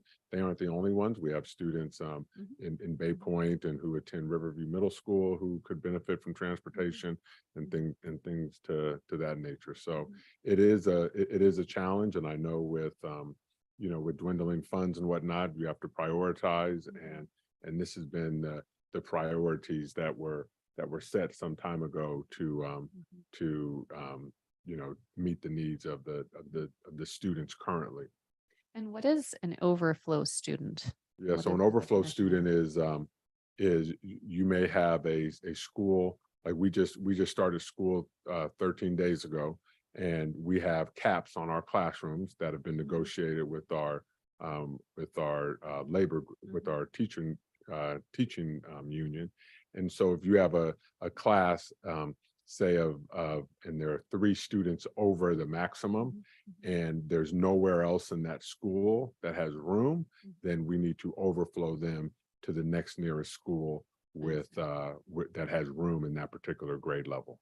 And so they would be eligible for transportation since it might not be their neighborhood school. Yes. Okay. So we would ask them if they needed transportation, because it's a hardship for them to leave their school that they're designated to attend. So we would provide transportation for those students.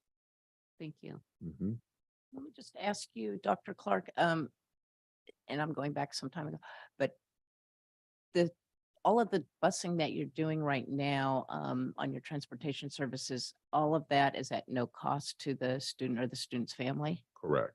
Okay, so years ago, I remember the school district, when you had more robust ability to provide additional busing, it was a pay to ride type of program.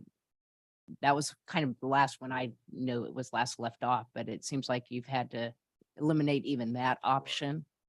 Yes, and that's still prevalent in many districts now, where if you want transportation, you can pay for it. However, with that board policy, if you're fall into that range, then it would be provided. The range meaning the distance. The distance away. from the Okay. school I- to where you're At your one home point, I is. think this district even charged for that when things were Yeah. critical. And it is your assigned school. So, Yeah. so we, again, I spoke earlier about open enrollment. So students can apply to go to any school within the district, but we always have that caveat that transportation is not included in those transfers. And let me just clarify for trustee Sharice, because I serve on County Connections Board, so we're very happy that we've been able to make the Monument Corridor a completely free service. And that's basically because we've gotten some cap and trade funds that are targeted and allowed to be used in that corridor.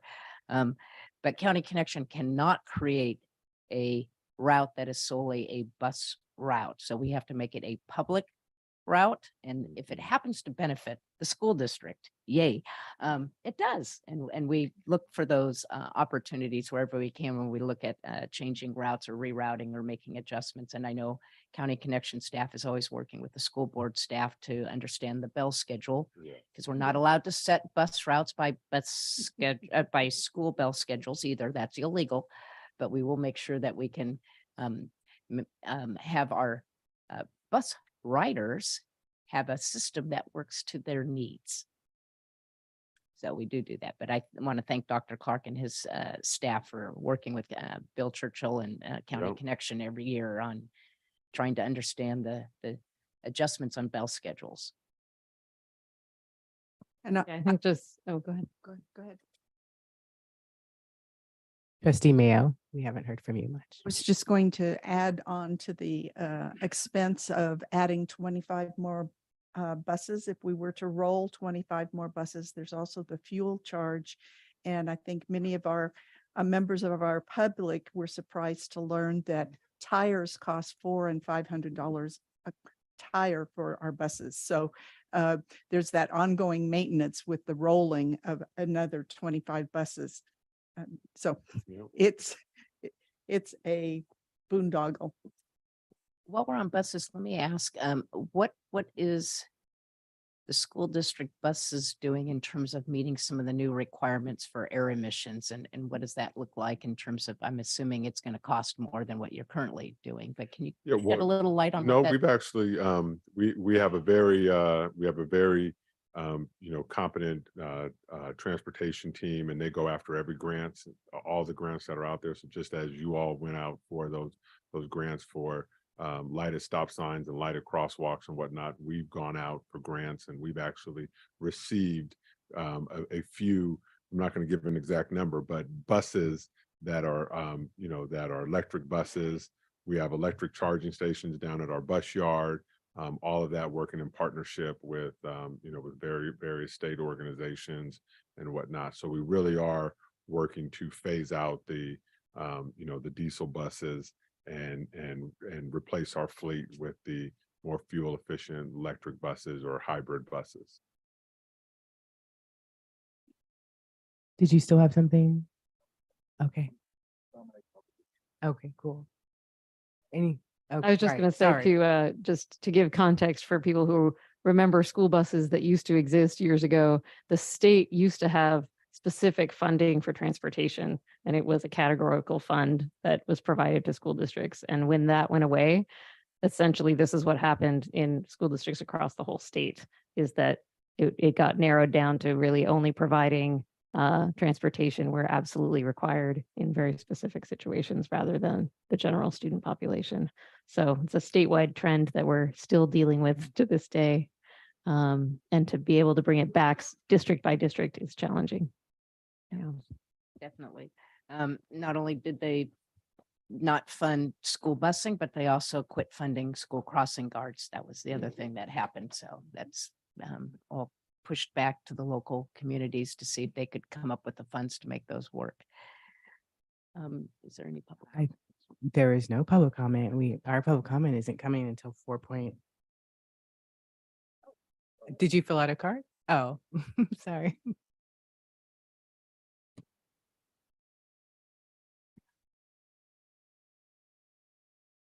Was it on one of these two presentations we just heard? Oh, sure. Liz Wall. So my name's Liz Wall. I'm a parent I'm a small business owner and I'm an occupational therapist.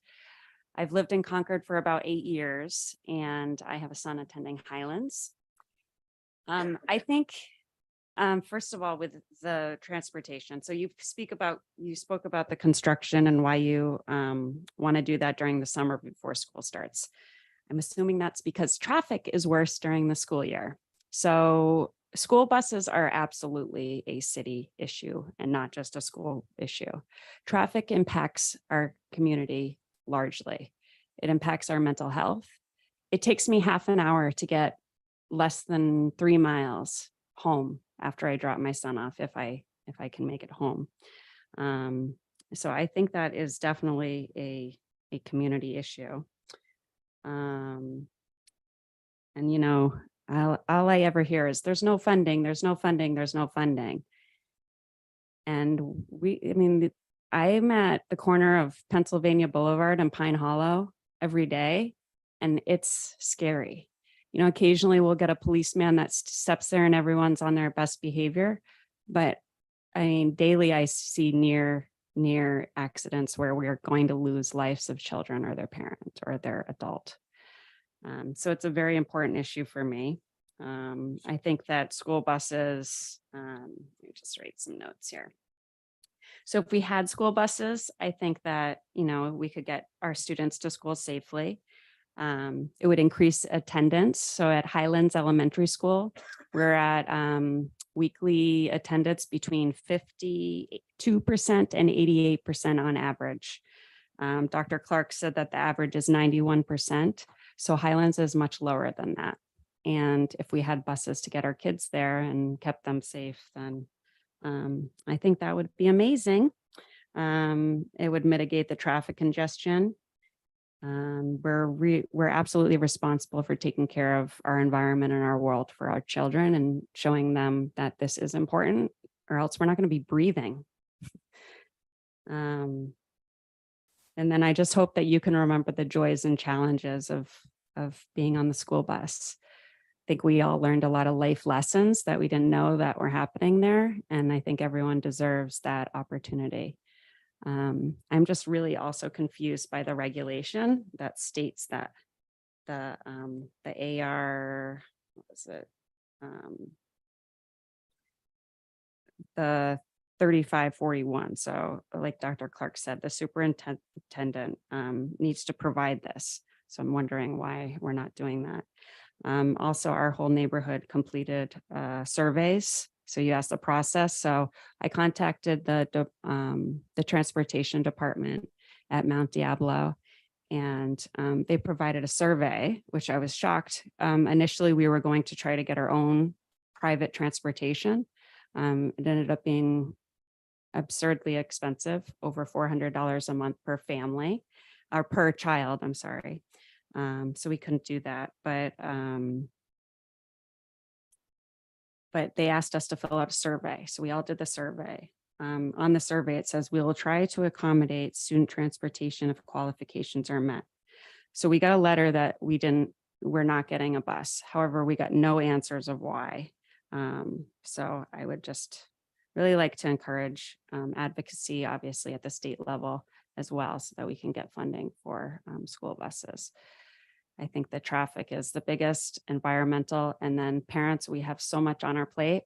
I'm like envious to think of my mom, sitting home waiting for the school bus to drop me off when I'm rushing from meeting to pick up my son, back to another meeting, back to therapy for other kids. So thank you for your time, and I hope you really take this seriously. Thank you.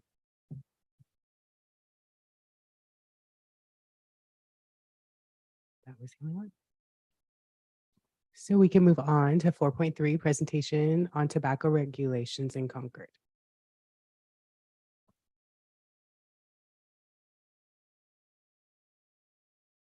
That's Oh, this is Concord. tobacco, not fentanyl. Yeah, wrong drug.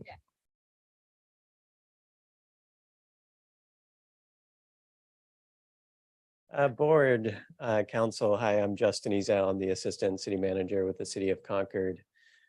Back in 2022, our city council made it a priority to keep tobacco out of the hands of our youth. And so they began a process of updating the tobacco retail license program within the city of Concord. It was a long process and involved a number of stakeholder meetings and public meetings. But eventually it got to a point where they adopted a new ordinance back in June of this year. Now the ordinance itself is many pages long. So this is just a high level summary of the important elements of the ordinance. First off, the first two bullets there, those were part of the original tobacco retail license program, but these two restrictions were tightened up, the language around these, particularly number 2, where it was made very clear that purchasing tobacco online through like a mobile app was no longer allowed within the city, and then having those products delivered to your home. The selling of flavored tobacco products within the city is prohibited. Now, I'm sure you're aware of the new state law that prohibits selling flavored tobacco products. This council's ordinance went beyond those restrictions. You still can purchase premium flavored cigars within the city. Now, the state also allows that, and I'll define it very quickly what a premium flavored cigar is. It's one that costs $12 or more. So that is still allowed within the city of Concord. There is also one other exception, and that is you can purchase hookah for on-site consumption within the 2 existing hookah lounges in the city. And that's the only place where you can get hookah. And the reason why that was allowed is because we had 2 existing hookah lounges that were approved prior to our current regulations within the city. They were grandfathered in, and the council also recognized that hookah also has cultural influence. So hookah's been around for hundreds, thousands of years. And so there's a strong cultural connection to the use of hookah. So, you know, with that, if any of these 2 hookah lounges close down, current regulations do not allow a new hookah lounge to come in.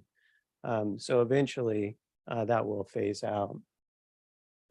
You can no longer purchase electronic smoking devices for tobacco products within the city. That includes vapes and e-cigarettes. All of those electronic products are no longer allowed to be sold within the city. Retailers can also not offer or accept coupons. You can't get a 2-for-1, or you can't get a manufacturer's coupon and take it into a retailer and get a discount on a pack of cigarettes. So that's no longer allowed within the city. The city council created regulations around pack size and minimum price. So cigars, the little cigarillos, those can no longer be purchased in a pack of 2. They must be in a pack of 10, and that package must cost $10 or more, with an exception to that. And that is, you can buy single non-flavored cigars that cost $5 or more. So again, non-flavored, and they must cost $5 or more. Cigarettes must be sold in a pack of 20, and they must cost $10 per pack. Now, the ordinance was adopted by council in June. The regulations are not going to be enforced until October 11th. And the reason for that is council recognized that these retailers have inventory, and they wanted to give an opportunity to offload that inventory before we came in and began enforcing the regulations. What we've done since June, and as I mentioned, this was a long process with a lot of communication with retailers and other stakeholders. But what we've done since June is we created a web page. We've created materials. We've mailed those materials to our tobacco retailers. The materials go out through our business license program. It goes out, came straight out from the city manager's office. So we've been doing our best to educate the retailers about the new ordinance before we begin enforcing. Our police department will be enforcing these regulations. They'll be performing compliance checks on all tobacco retailers within the city. Each tobacco retailer will get one compliance check per year at minimum. The other thing that our police department has done is they've set up through our customer service tool called Concord Connect. If a resident or somebody sees that a tobacco retailer is violating the ordinance, selling vape products or selling flavored tobacco products, that can be reported through the app. It's an easy way for folks to do that. And then, of course, our police department will come in and enforce, follow up, investigate, and if needed, enforce on that. And that's all I have. Let me just clarify and add to Mr. Zell's presentation. When he says the police department will enforce, I want to make sure the public's aware that we're not taking a sworn officer off a beat patrol or off a street patrol to do this. We have within our police department our code enforcement unit, and they would be the ones that would be the primary enforcement, education, outreach, and doing the follow-up. And I don't expect that we're going to be giving tickets right away, but as they do find them, they're going to do another round of education to remind people about what the regulations are before it gets to issuing citations. But no, our officers are still going to be out there patrolling on the streets. Our code enforcement team will be undertaking these efforts. Could you explain what a tobacco retailer is? Provide some examples of the retailers. And then is there a limit on the proximity to a retailer to one of our public schools?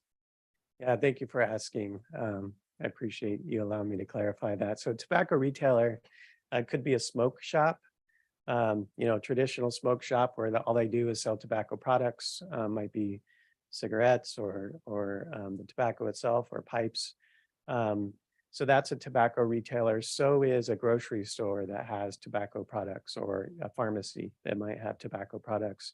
We have 87 retailers within the city, from grocery stores and pharmacies to these smoke shops. In terms of proximity, these ordinance changes do not limit proximity of a tobacco retailer to an existing school site or any other sensitive area. We very quickly moved in a process where we could put a new ordinance in place that had very tight restrictions around the selling of tobacco products, but we didn't move into a zoning or development code changes where we would limit where these tobacco retailers could be placed. So basically, this applies to anybody that sells a tobacco product. So your convenience markets and all of that as well. So regardless of where they're located in our community, so they could be close by to a school or they could be far away from a school, but it would be citywide. Yeah. And I just want to add that this came about actually, one of the big pushes behind all of this was your local high school kids that came forward. I think some of them spoke here at the school board meetings, but they did work with the Contra Costa Tobacco Prevention Council. But we heard from Ignacio Valley High School students, Mount Diablo High School students, Northgate High School students that all came out and helped craft some of the provisions that were in this ordinance and that kind of saw it through. So it was nice to see them. Some of them were sophomores, and then they were seniors when we finally got the ordinance together. So they kind of got to see it evolve and put into place. Thank you.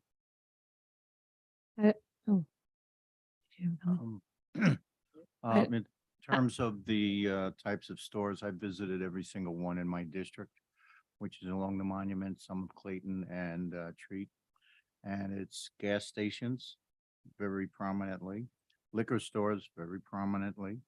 And then there is one or two that are smoke shops, cigar and smoke shops. So it's out there.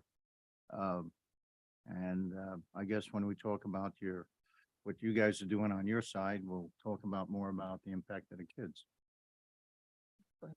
Thank you. I just want to also say thank you so much to our Concord City Council for passing this ordinance. It is something that our school board had passed a resolution back in 2020, asking for all of our cities to pass an ordinance like this.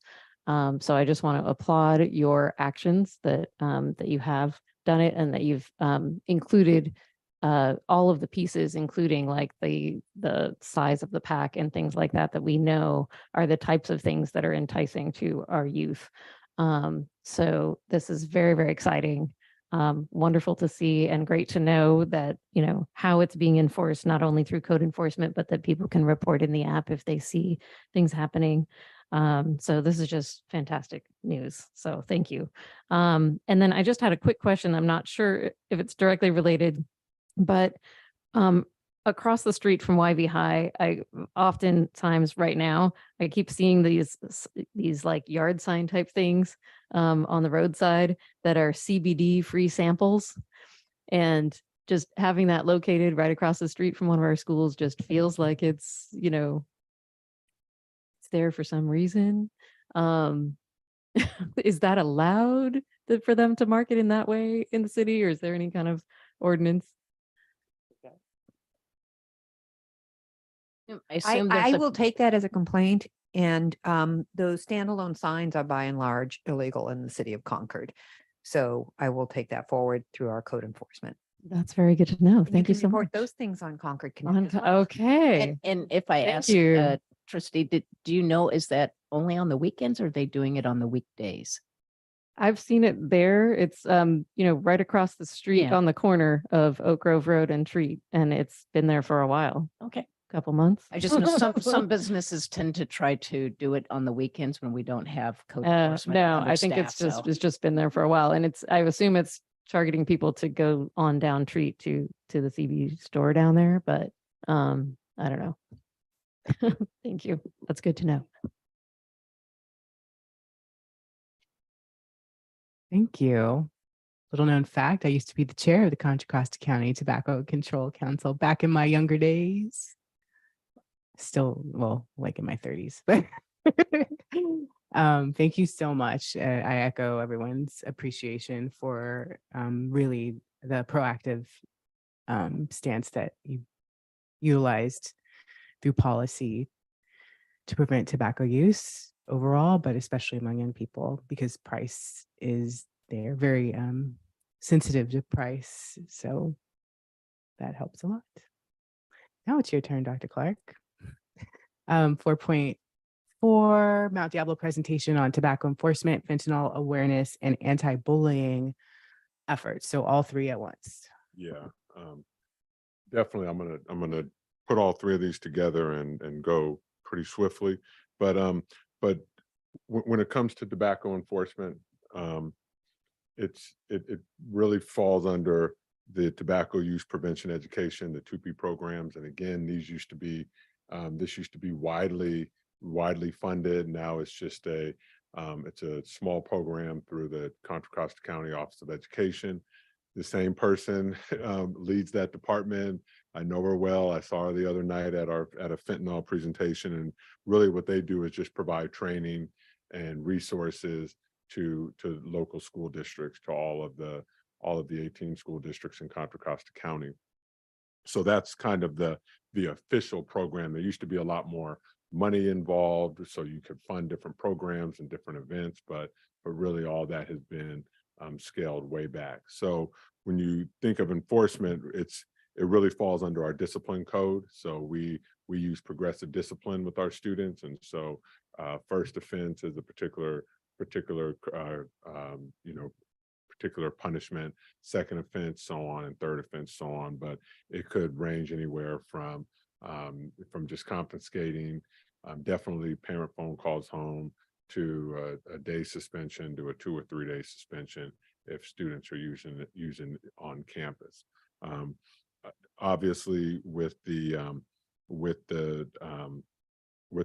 tobacco being consumed through the cartridges and things of that nature, it's a lot less detectable than in the olden days with your typical cigarettes and whatnot. But I was at one of our local high schools yesterday, and they still are confiscating traditional cigarettes from our students, along with the tobacco cartridges and whatnot.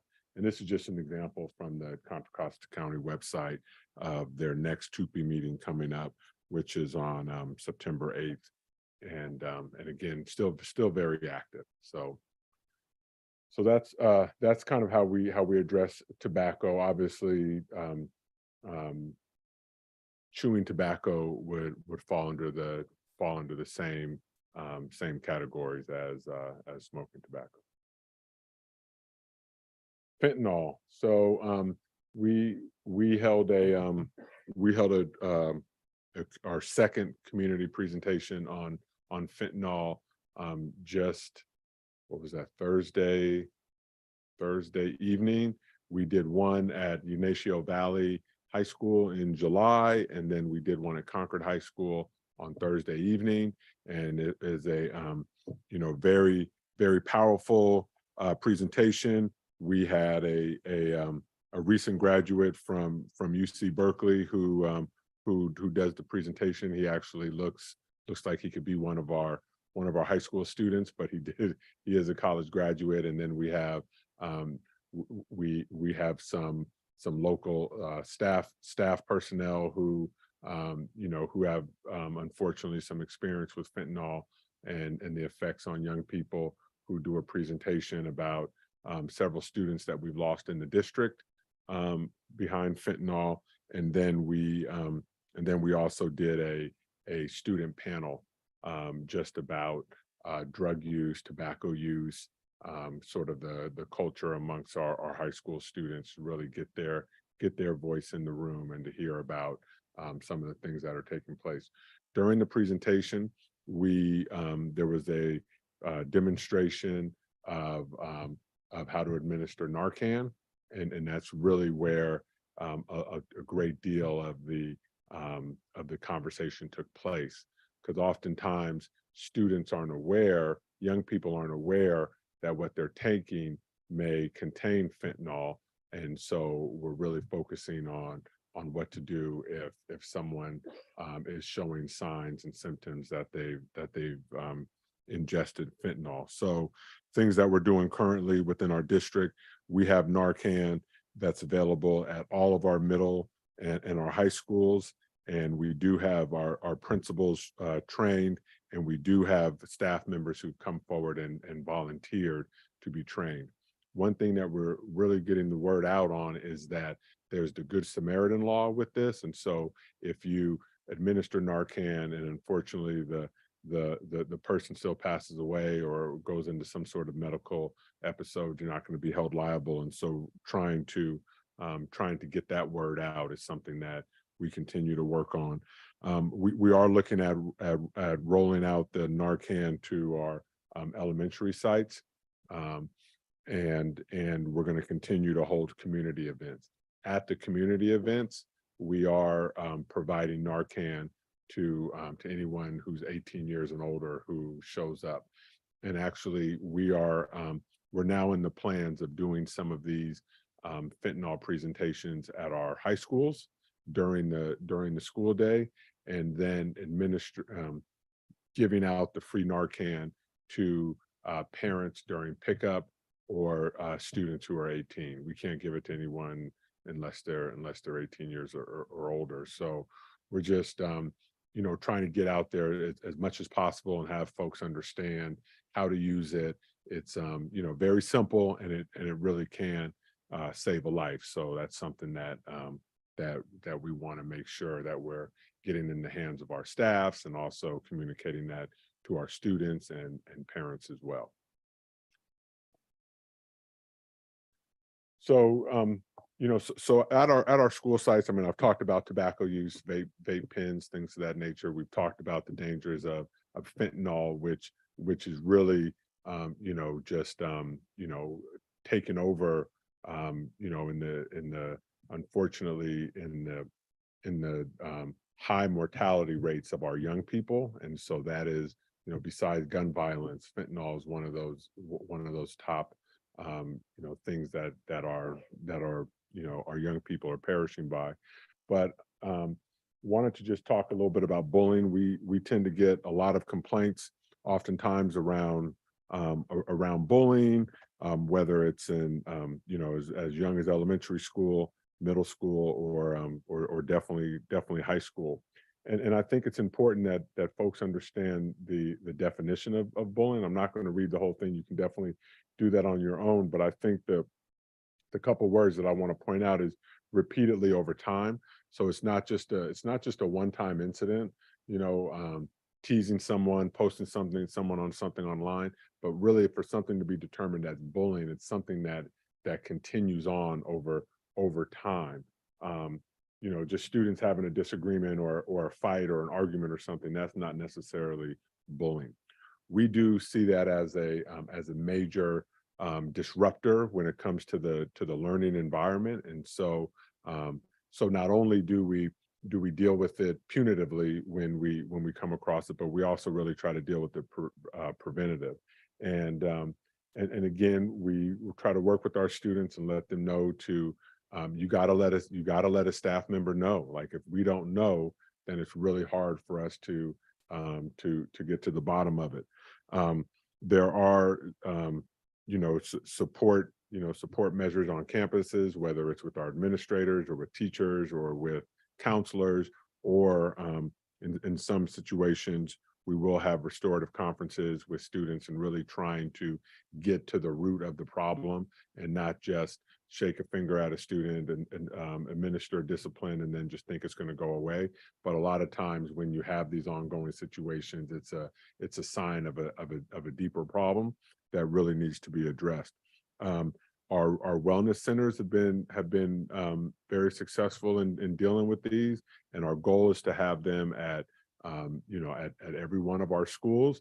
Right now, they're primarily in our high schools and in some of our middle schools. But a wellness center is a place where there's a counselor or maybe a marriage family therapist intern who works out of there, and also you may have administrators. But they can really help in that situation. We're getting ready to roll out our anonymous reporting system for secondary, which is middle school and high school, and that's the See Something, Say Something, the Sandy Hook promise. And not only can students or family members go online and make an anonymous report, they also can, if students call and there's someone in imminent danger, they can be directly linked to 911. They can get services out there to help those individuals right away. Again, it all ties in. Sometimes you have bullying. You might have the victim of bullying who then wants to act out and do something. As we've studied school shootings and whatnot in the past, there's often a result of bullying or some sort of behavior. So we take this very serious, and we're very excited to do the rollout of the See Something, Say Something program, which is going to involve student training, also parent training, and obviously our staffs are being trained on that now. We also, which sometimes can be a testy situation, is we bring parents and families together to try to resolve some of these issues that pop up. And again, sometimes that creates other challenges when you bring parents into the fold, and they're obviously very protective and very passionate about their students. And so those are things that we're working on. And at the bottom here, it says disciplinary action, other means of correction. So that means, a intervention meeting, change a classroom, maybe removal from a team or from an extracurricular activity, maybe something, but then we have suspensions, and if need be, we have the expulsion from our schools. So that's some of the things we do for bullying, but then other things that we do to really create that positive school climate is obviously rigorous instruction. We want all of our students experience success in the classrooms, and when they're not being successful, what are we doing to address those? Differentiated instruction, AVID, our kind of CTE environments, the academies, extracurricular activities, all of those are designed to create a positive school environment to get students engaged. Athletics, visual and performing arts, PBIS, all of that are things that we do to really create that climate for our students. We continue to train our staffs.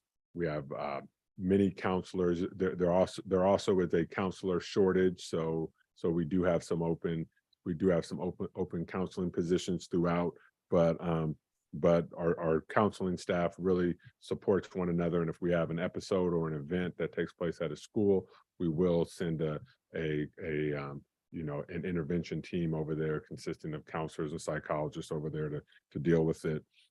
We have extensive social emotional learning lessons and resources, and again, working with our parent and family, parents and families, and trying to create spaces at our schools to bring parents and families together. So it's something we take very serious, and we know students cannot learn if they feel unsafe, threatened, or are in situations that that they're feeling anxiety and not being able to perform. So I know that was a lot, but I'm open to questions if you have any specific questions about things that we're doing at our schools to support young people.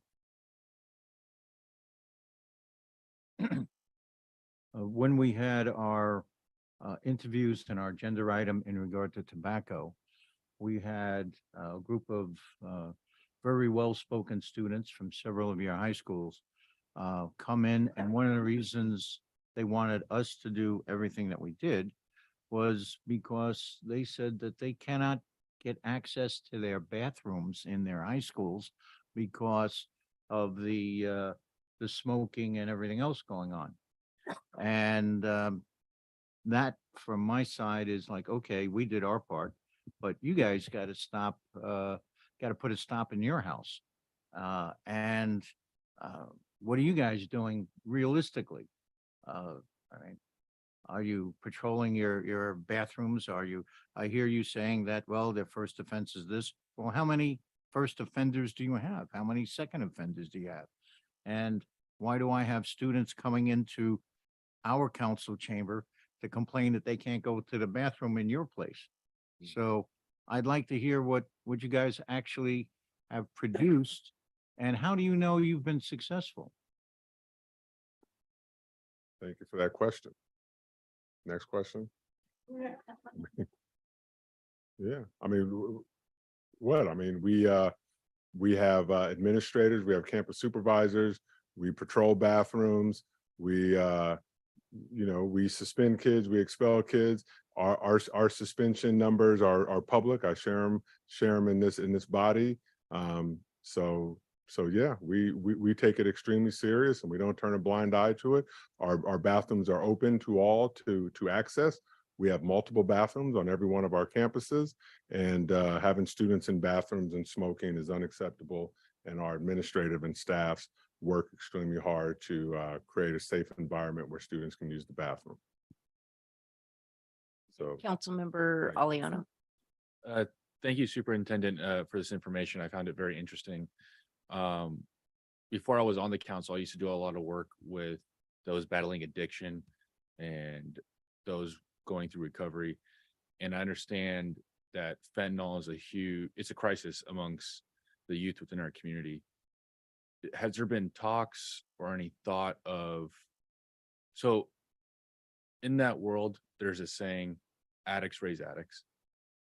And I know this might be a difficult question for you to answer, but has there been any talks or thoughts of trying to not only help the kid, but trying to get to the parents or the person that's raising the kid to help get them help too at the same time? Because we've noticed in my years in addiction and recovery, it's the kids learn from the parents.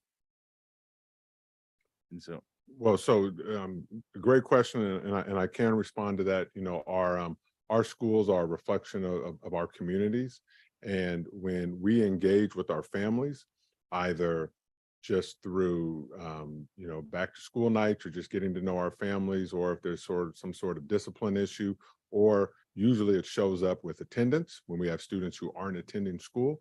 Our process is to engage with families. And when you start engaging with families, things start to come out.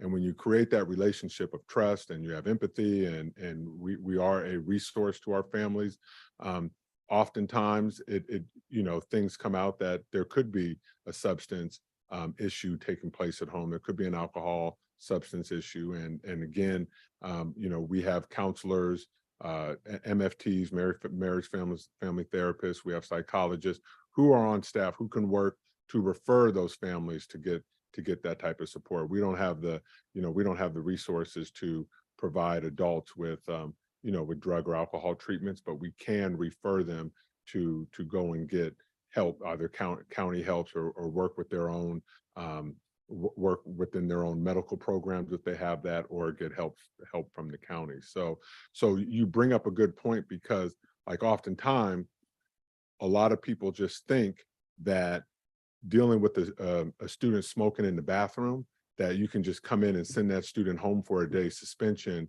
no tolerance, and that's going to solve the problem. But what I expect from our folks is that we work with families and we try to create that trust and establishment, so that if there are some underlying issues, that at least they can open up about that, and we can be a resource for our families to talk and to hopefully in the best interest of the student, we can help them kind of navigate these things and get to a place where they're equipped to deal with some of their addictions or issues, whether it's abuse, substance abuse, physical abuse, neglect, those types of things. I mean, we are mandated reporters, but our goal is to give people the type of support that they need. Thank you. Yeah. Councilmember Olbringer. Thank you for your presentation. You packed a lot into this last section here. I'd like to know more about the school wellness centers and specifically, how many do you have? Because there's a lot of schools within the district. So I'm wondering where they're located, and have you been able to start developing any data as to their effectiveness? Because I know down in Santa Clara County, for example, they found that schools that had school wellness centers are actually the wellness center itself is a motivation for some students to come to school who wouldn't otherwise, because it's a safe, supportive space. So would like to know more. Yeah. So I'll give you a specific example. Yesterday I was at College Park High School. They have a wellness center that they opened last year. Mm-hmm. And within that wellness center, students have access to the center. Now, it's not like, the teacher's about to hand out a test and it's like, oh, I need to go to the wellness center now, right? Like there's Oh, maybe there are protocols and whatnot that students can go there. And usually it's like a 10-minute window. Like you can go there, no questions asked, 10 minutes. You just need to sit, you just need to decompress, or if you want to talk to somebody, you have that opening. So it'll be staffed by one of our counselors, and then either a social worker is in there, or maybe a marriage and family therapist intern will be there. And again, we leave it open to the students. Do you want to talk about something? Is there something going on? And more times than not, students will come up with something and speak to the adult and get that type of support. Our wellness centers, they track all the students who come, how often, how frequent. Oftentimes the wellness center is kind of the tier 1 intervention. Right. And then so there may be a need to refer or to get the student, additional support. But just off the cuff, I don't have those numbers for you, but I will say our goal is to have them at every high school, and we're almost there. We're almost at every high school, and they've also been expanded to several of our middle schools, and they're also starting to pop up in our elementary schools. So it's it's something that has been proven to work, and I just don't have that hard data for you now, but it is something that our student services team does have that data, and I could make that public or share it or get it to you in some way. But thank you. Yes. And so you mentioned College Park. Yeah. So do I understand correctly? So you have these wellness centers at most of the high schools in Concord, if not all of them? So we have it at help me out, Wendy. Where's Wendy? It sounds like Ignacio Valley High School does. What is it, Mount Diablo High? YV, Concord, College Park, we're open. Northgate's in process. And what about Olympic? Yes. So Northgate's the last one. Okay, okay, Yeah. great. Thank you. And it's been a process getting them all open. They've staggered in their opening. And then you need to be able to staff them, et cetera. Yeah. Yeah. Okay. Okay. So And it sound like since you're still opening them up, you don't have like comparative year to year data yet Right, to it's be only able to been- see, because my expectation, I think Councilmember Albringer is kind of heading that way, is as they get open and established, that more and more usage of them would start to come. And I don't know what other matrix you're going to be tracking to show that their success in terms of the students are staying in school, or their grades are Help with better, ADA, there's for less example. truancy. I mean, I'm not sure what you're. Things that we look at suspension rates, we look at our chronic absentee rates, we look at our through the Healthy Kids Survey, we look at our students belonging to school, we look at the metrics. Do you have a trusted adult on campus that you can go to? So we will be able to collect specific data on our actual wellness centers, but what we're hoping and what the goal of the program is to affect the whole campus environment, and to hopefully the data and all those things that I named will improve in all those areas. Great, thank you. Thank you.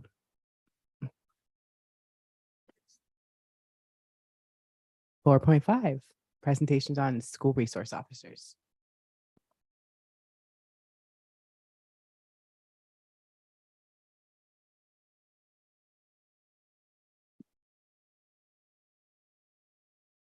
Good evening, board members, council, staff, and members of the community. My name is Mark Robinson. I'm a lieutenant with the Concord Police Department, and I'm here this evening to give a informational presentation on school resource officers. School resource officers, or SRO, as you will hear me refer to it throughout this presentation, was a longstanding program that existed in our Concord community in partnership with the Mount Diablo Unified School District for 25 years. SRO is a program that we get many questions about. Most commonly, how do I get an SRO in my school? It's a program that was popular amongst students, teachers, parents, administrators, officers, and the community. At its most basic definition, a school resource officer is a uniformed police officer assigned to the schools. They help provide a safe learning environment, provide resources to school staff, foster positive relationships with students, and develop strategies to resolve problems that affect our youth.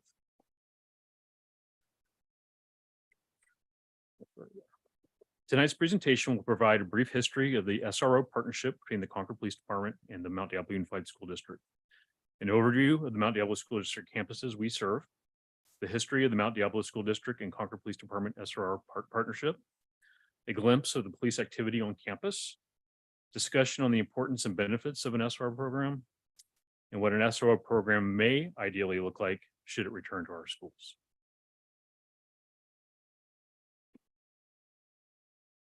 The Concord Police Department and the Mount Diablo School District partnered with an SRO program from 1995 through 2020. For a portion of that period, the city of Concord and the school district cost shared staffing costs for the assigned officers. The program was dissolved in 2020 when the SRO positions were eliminated as a result of pandemic-related budget cuts and staffing shortages. The Concord Police Department does not currently have any dedicated school resource officers.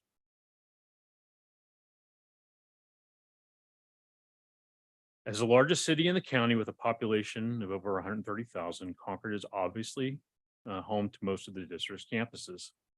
Concord has 4 high school campuses: Mount Diablo High School, Concord High, Ignacio Valley High, and Olympic High Schools. We also have 3 larger non-district high schools, including Clayton Valley Charter, De La Salle, and Carondelet. Additionally, the district has 3 intermediate schools, 14 elementary schools, and several alternative schools in the city.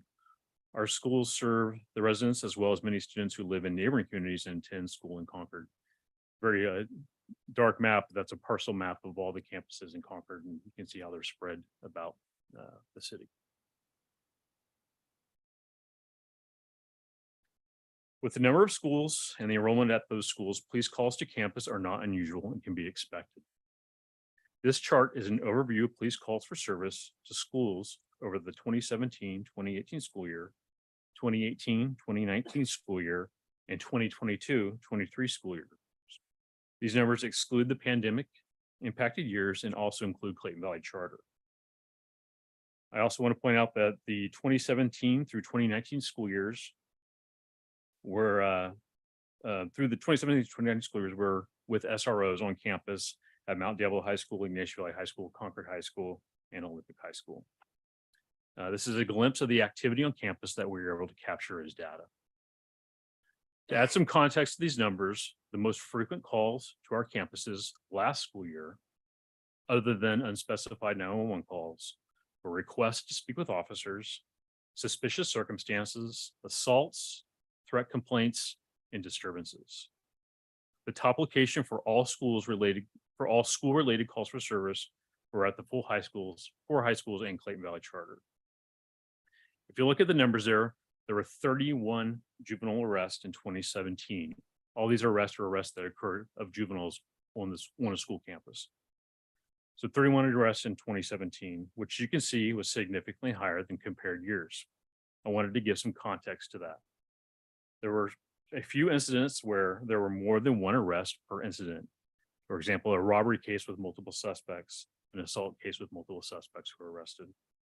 This was also the year of the horrific shooting and murder of a student leaving Olympic High School at the end of the school day. Gang tensions were high that year, and several arrests were made on campus for associated crimes linked to those involved in that murder. In this data, there were only 3 narcotic-related arrests at the schools. There were also gun possession arrests in both the 2018-2019 school year as well as last school year.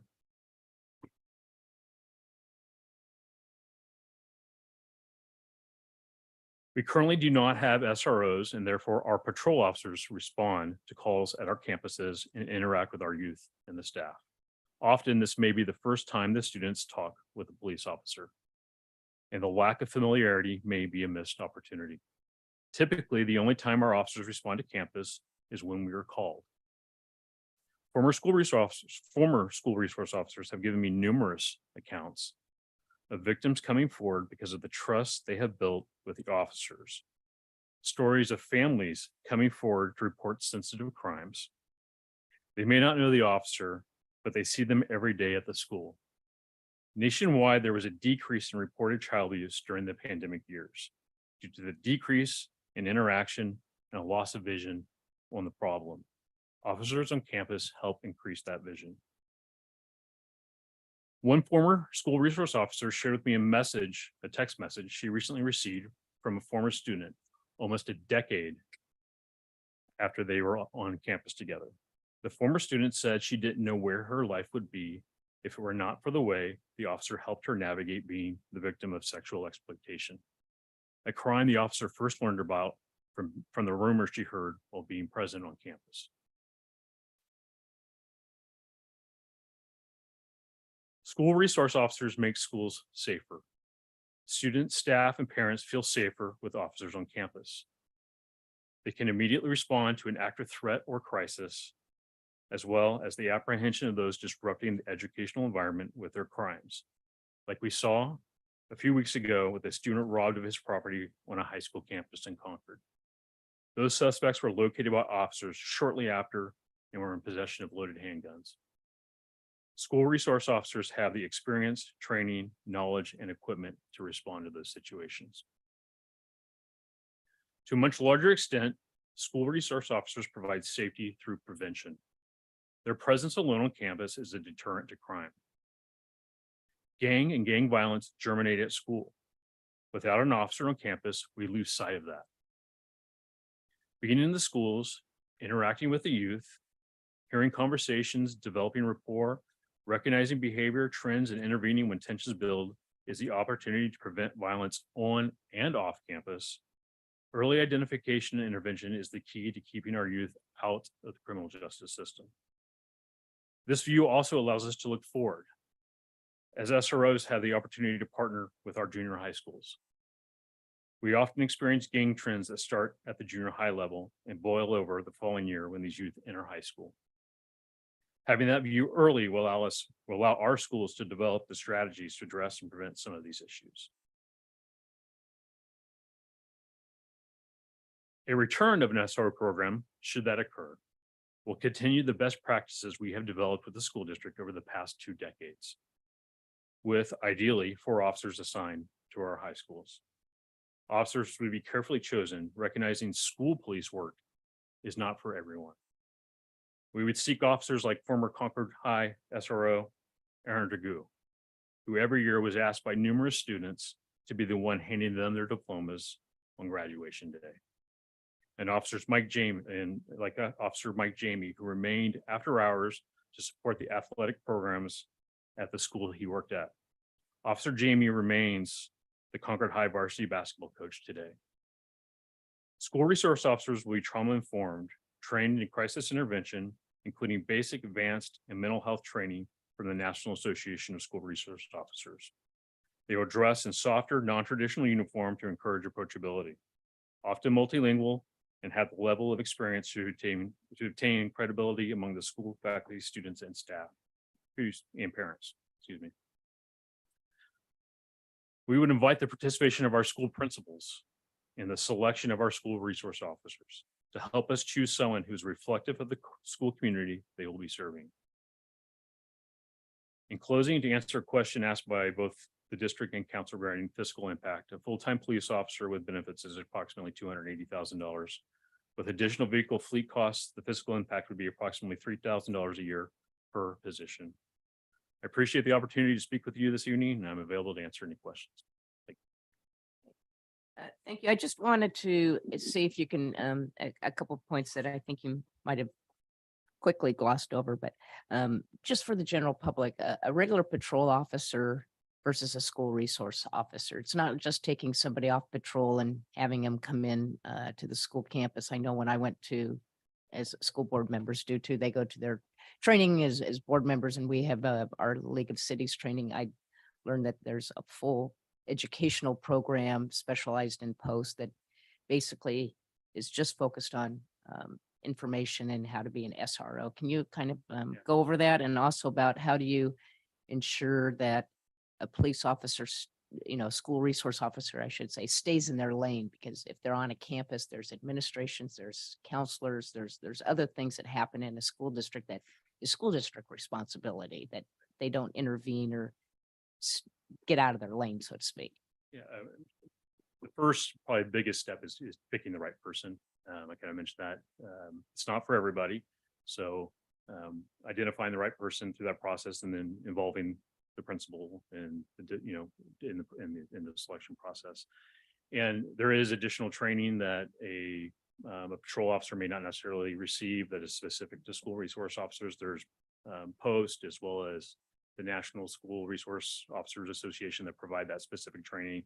I know in the past, especially when we were cost sharing with the district, there was a contract between the police department and the district that specifically described what the responsibilities of the school resource officer was. SRO, it's a lot easier to say.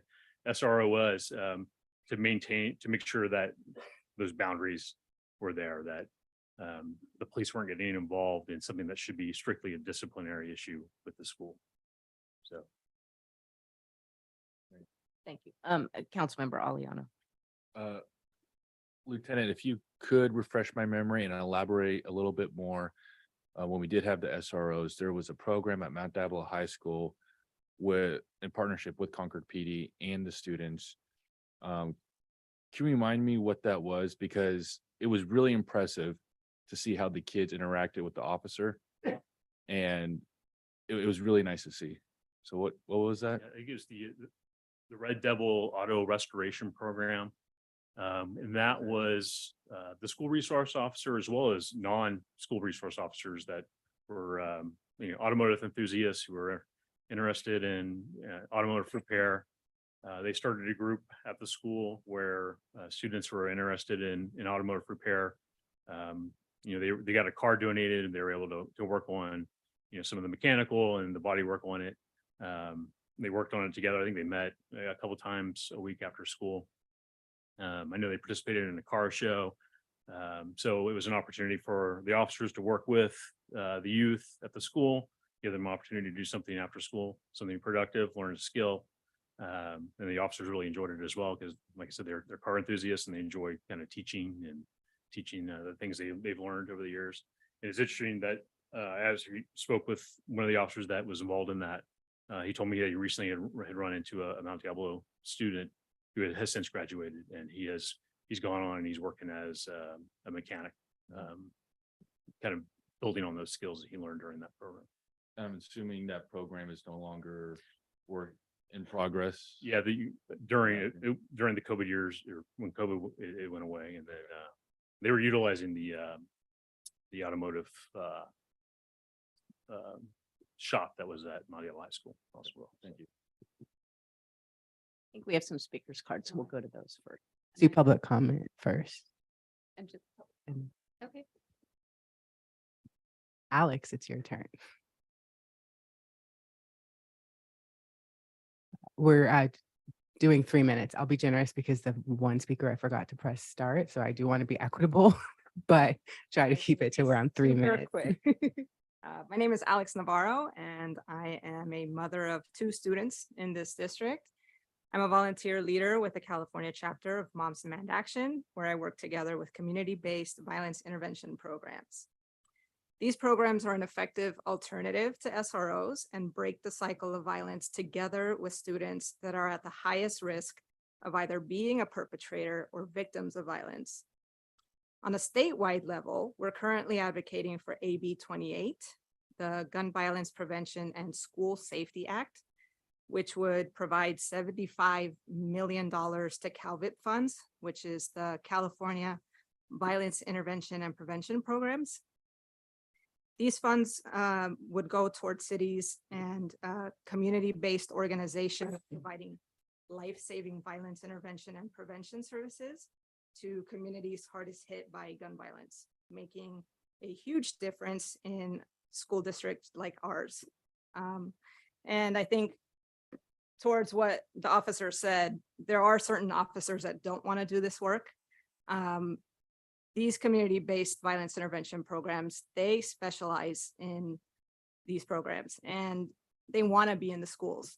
They want to prevent violence from happening from the root causes. And so I think with the shortage of law enforcement, we could best use our officers elsewhere. Thank you. Thank you. Shannon Reef.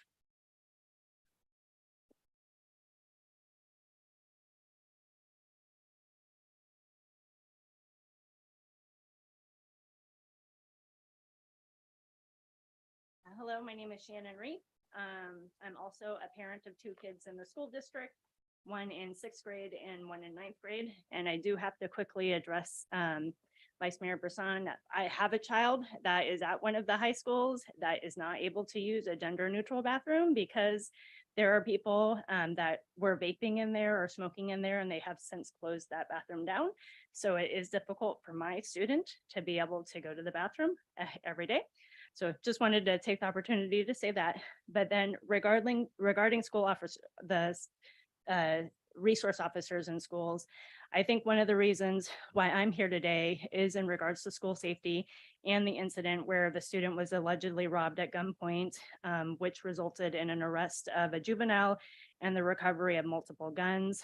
I don't know all of the details, but what is clear is that a kid had access to guns and made a horrible decision. And what I've been hearing here tonight is that there are a lot of talks about needs and resources and not the ability to fund those needs and those resources.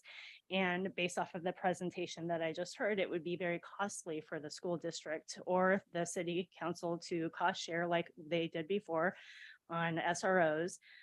So I would just like to propose an alternative solution, which appears to have already happened with tobacco between the city council and the school district. The school district has already sent messaging out regarding the proper secure storage of guns in the community. I would urge that they continue to do that. There is a state law now that says every school district has to do that at least once a year.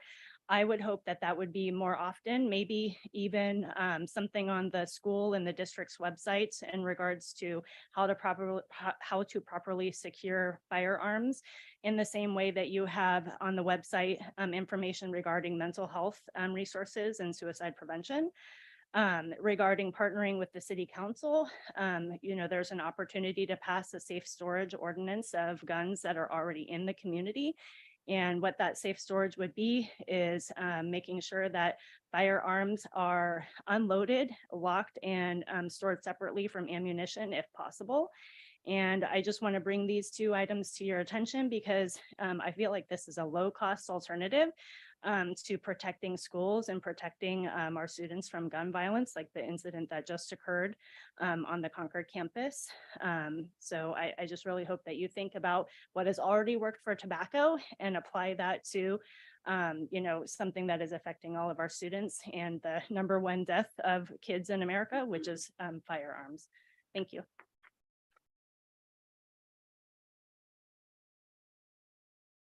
Diana Honey.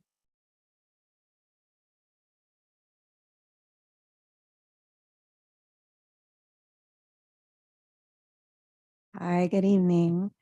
As you can see, I'm also a volunteer with Moms Demand Action for Gun Sense in America. And Moms Demand Action supports common sense and evidence-based approaches to ending gun violence and for creating safer schools. Unfortunately, the presence of school resource officers on campus has not been shown to reduce deaths or injuries from school shootings or gun-related incidents in schools. In fact, I can attest from my own experience as a former disability rights attorney that the research shows that having school resource officers actually contributes to the over-policing of students with disabilities, as well as Black, Indigenous, and Latinx students. As a result, these groups experience more suspensions, expulsions, and arrests, as well as increased absenteeism and decreased graduation rates. If schools do choose to have school resource officers, they should ensure that the officers do not act in disciplinary roles and that they be answerable or stay in their lanes to the school leaders, and that they are trained in de-escalation and minimum use of force techniques. So what strategies do work to prevent school shootings? Research shows that combining school-based interventions with strong gun safety laws is the most effective approach. Some of the school-based interventions that play a really critical role in keeping schools safe include working with community partners to create trauma-informed crisis intervention practices so that schools can intervene before a student or other person commits an act of violence. Secondly, ensuring that students have adequate access to mental health services. We know there's a mental health shortage, but money could be better used to maybe increasing the amount of money paid for mental health services to attract people. And schools need a sufficient number of mental health counselors in order to identify and de-escalate dangerous situations and create a safe school environment. Thirdly, preventing students from obtaining the firearms in the first place by notifying families, as was discussed earlier, about the critical importance of secure firearm storage, such as through the public awareness campaigns like Be Smart that the city of Concord has adopted. So to sum up, using school resource officers can backfire and contribute to policies that harm students. Instead, schools should focus on data-driven strategies that have been proven to reduce violence, such as the school-based interventions I just described. Thank you very much.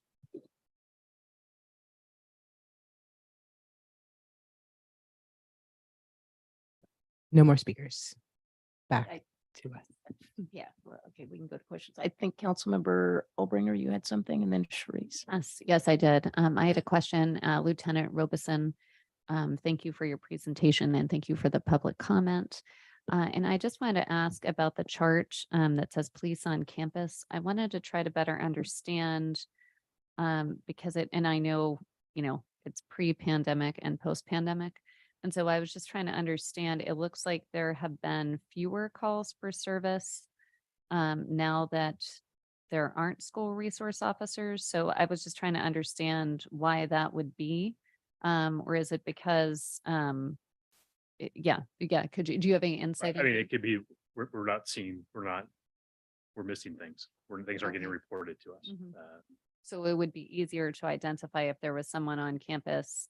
And so maybe, okay, so that's what I was just trying to, and then what do you think, what is the difference? There was a large number of juvenile arrests in 2017, 2018, and you were talking about that was a year when there was a lot of gang activity. There was Okay. specific to one school, and it was associated, a lot of the arrests were related to, it was a gang related homicide, and a lot of the arrests were related to activity associated, gang related activity associated with those affiliated with those involved in the Thank you.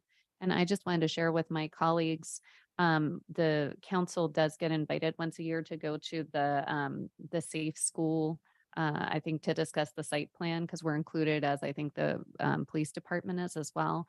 And so I've had the opportunity to attend quite a few of those in recent years. And I did just want to share that what I've heard from principals is that they had a very positive experience with the school resource officers who were present. And so specifically Officer Dragoo was mentioned among others, and they did miss their presence. And so that was unsolicited, and it was just information I received whenever I was there talking about the school safety plan. So I just wanted to provide that input. Thank you. Do you have some, Sharice? Oh, okay. I had a question for, and I'm not sure, maybe one of the school board members or the trustee chair could respond, but the public comment speaker, I thought I heard you allude to that the school-based intervention, or I'm sorry, whatever the name of the program was, can't read my notes right there. Is that something that's actively happening at campuses now within Mount Diablo Unified School District? I didn't understand the context of the comments because it talked about a program, and that you mentioned a program. I wasn't quite sure if that was something you're involved in now at a campus at in the Mount Diablo district, or you're just talking in general that program you feel would be more effective in the Mount Diablo district. Okay. I wasn't sure if it was something already happening in the district. So that's what I didn't understand the context of the speakers. Dr. Clark mentioned earlier that we are launching the See Something, Say Something tool and campaign as we move into the school year. And I'm not sure if you never said those words, so I'm not sure if that's what you were talking about, but I think in general, you were talking about school-based interventions of all sorts, including our wellness centers and social workers and counselors and training of all staff and teachers. Dr. Clark, do you want to talk about the partnerships that we do have, for example, at Riverview and Oak Grove with partnering organizations? First of all, I want to thank the Concord Police Department for those 924 calls. I know a lot of those are, as the lieutenant mentioned, families that are in distress, or kids that we are genuinely very, very concerned about. And so those are calls that there's a story behind each and every one of them, and I truly appreciate it.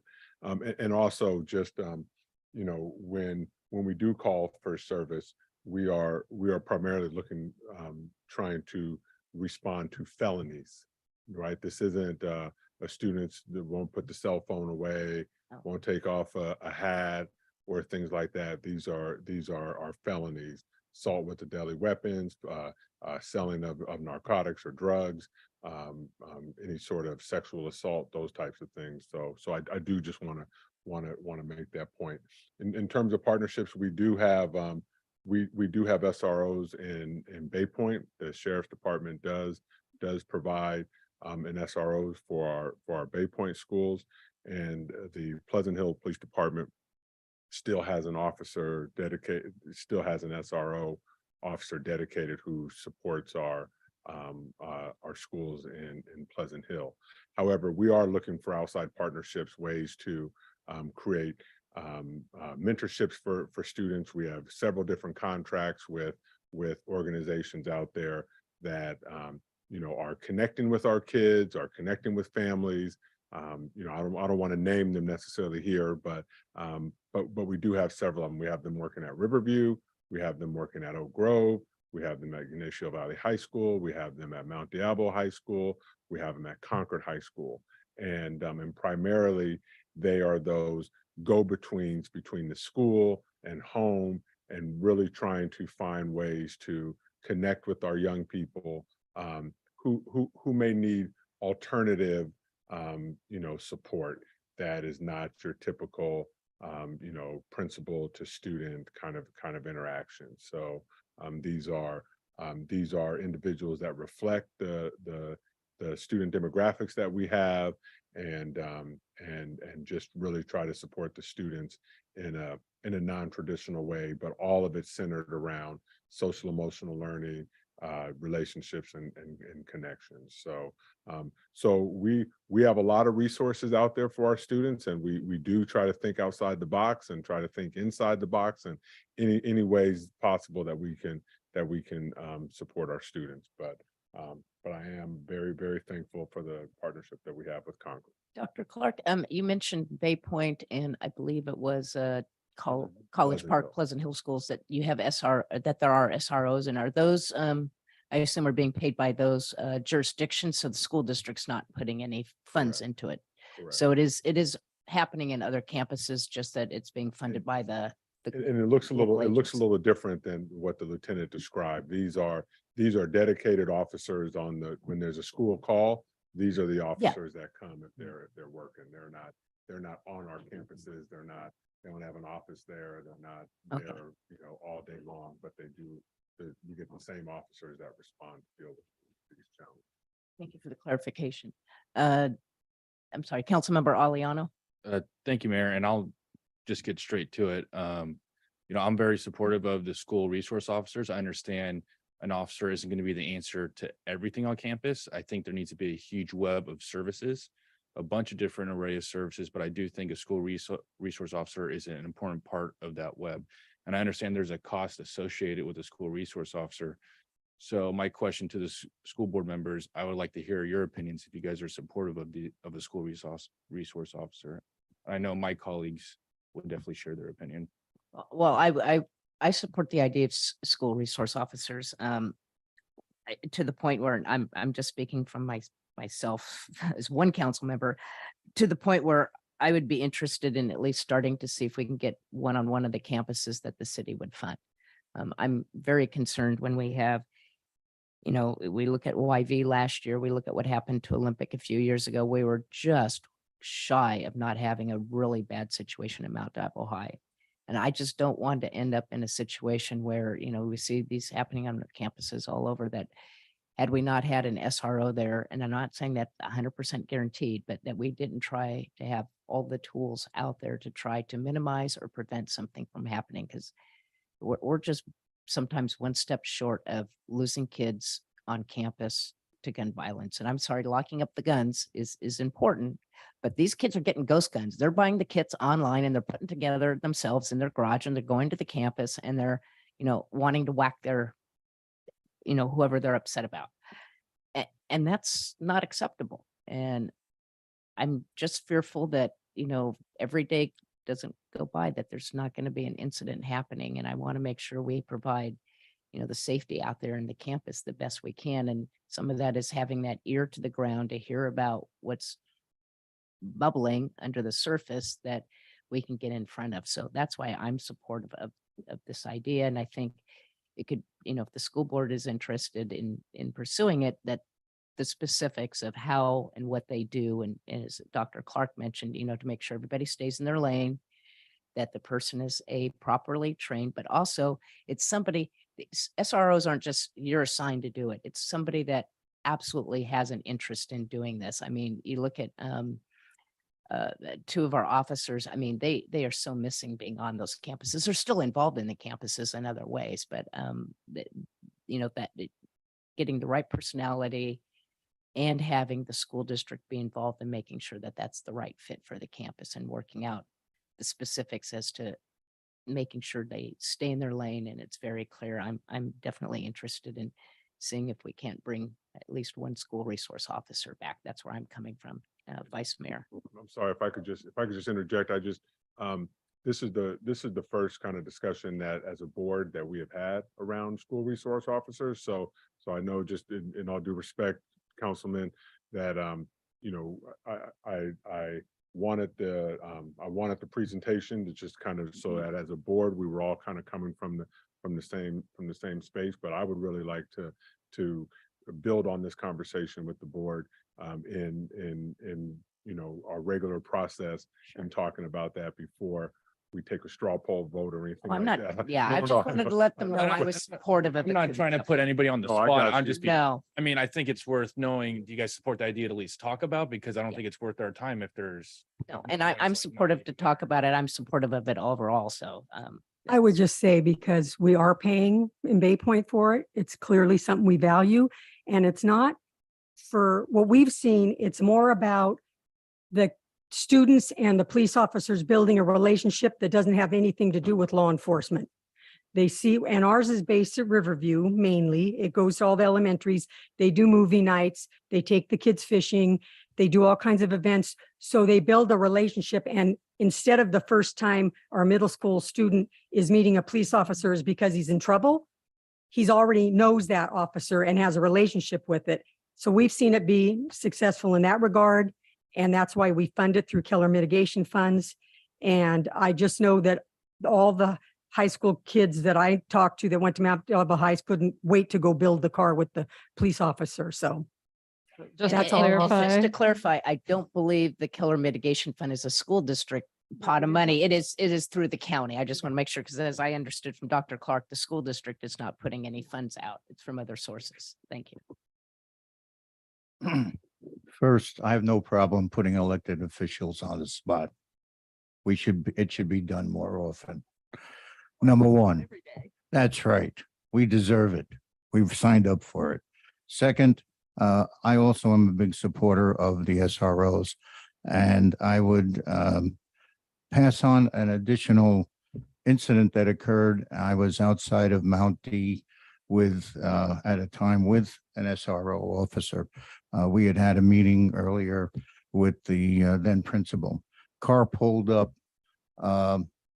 came to a screeching stop. The guy got out and they immediately was recognized by the police officer. They shook their hands and he went on for about 10 minutes about how the police officer kept him, in good shape, I would say, out of gangs or whatever, and helped him tremendously for what he went on his going on. Now, putting that aside, Dr. Clark, you talked about this program that you guys have been doing.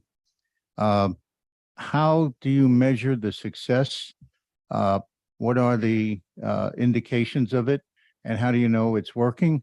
And, can you share that?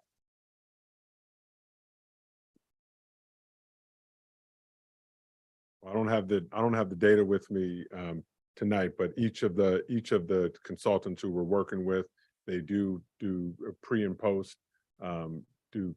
data and work with a particular group of students who've been identified one way or another that could use some extra support. And then also as they are at the campus, they are there to help step in during restorative discussions and things of that nature. I would just say that overall we have been going through probably one of the most challenging times for our young people and in public education. And having, having a district of 29,000 students and seeing what's going on out in society, I think that we're doing a pretty good job keeping our students safe and keeping our students focused on why they come to school each and every day. And again, our data, our expulsion data, our suspension data, our academic data is all trending in positive directions. And so, although I'm not going to stand here and give you data from one particular program that is showing success, I'm going to say the overall direction of the district in these challenging times is all trending positively. Well, again, I appreciate it, but we've also heard from the public where they say, hey, these other programs are doing great. And I would like to understand what's really happening.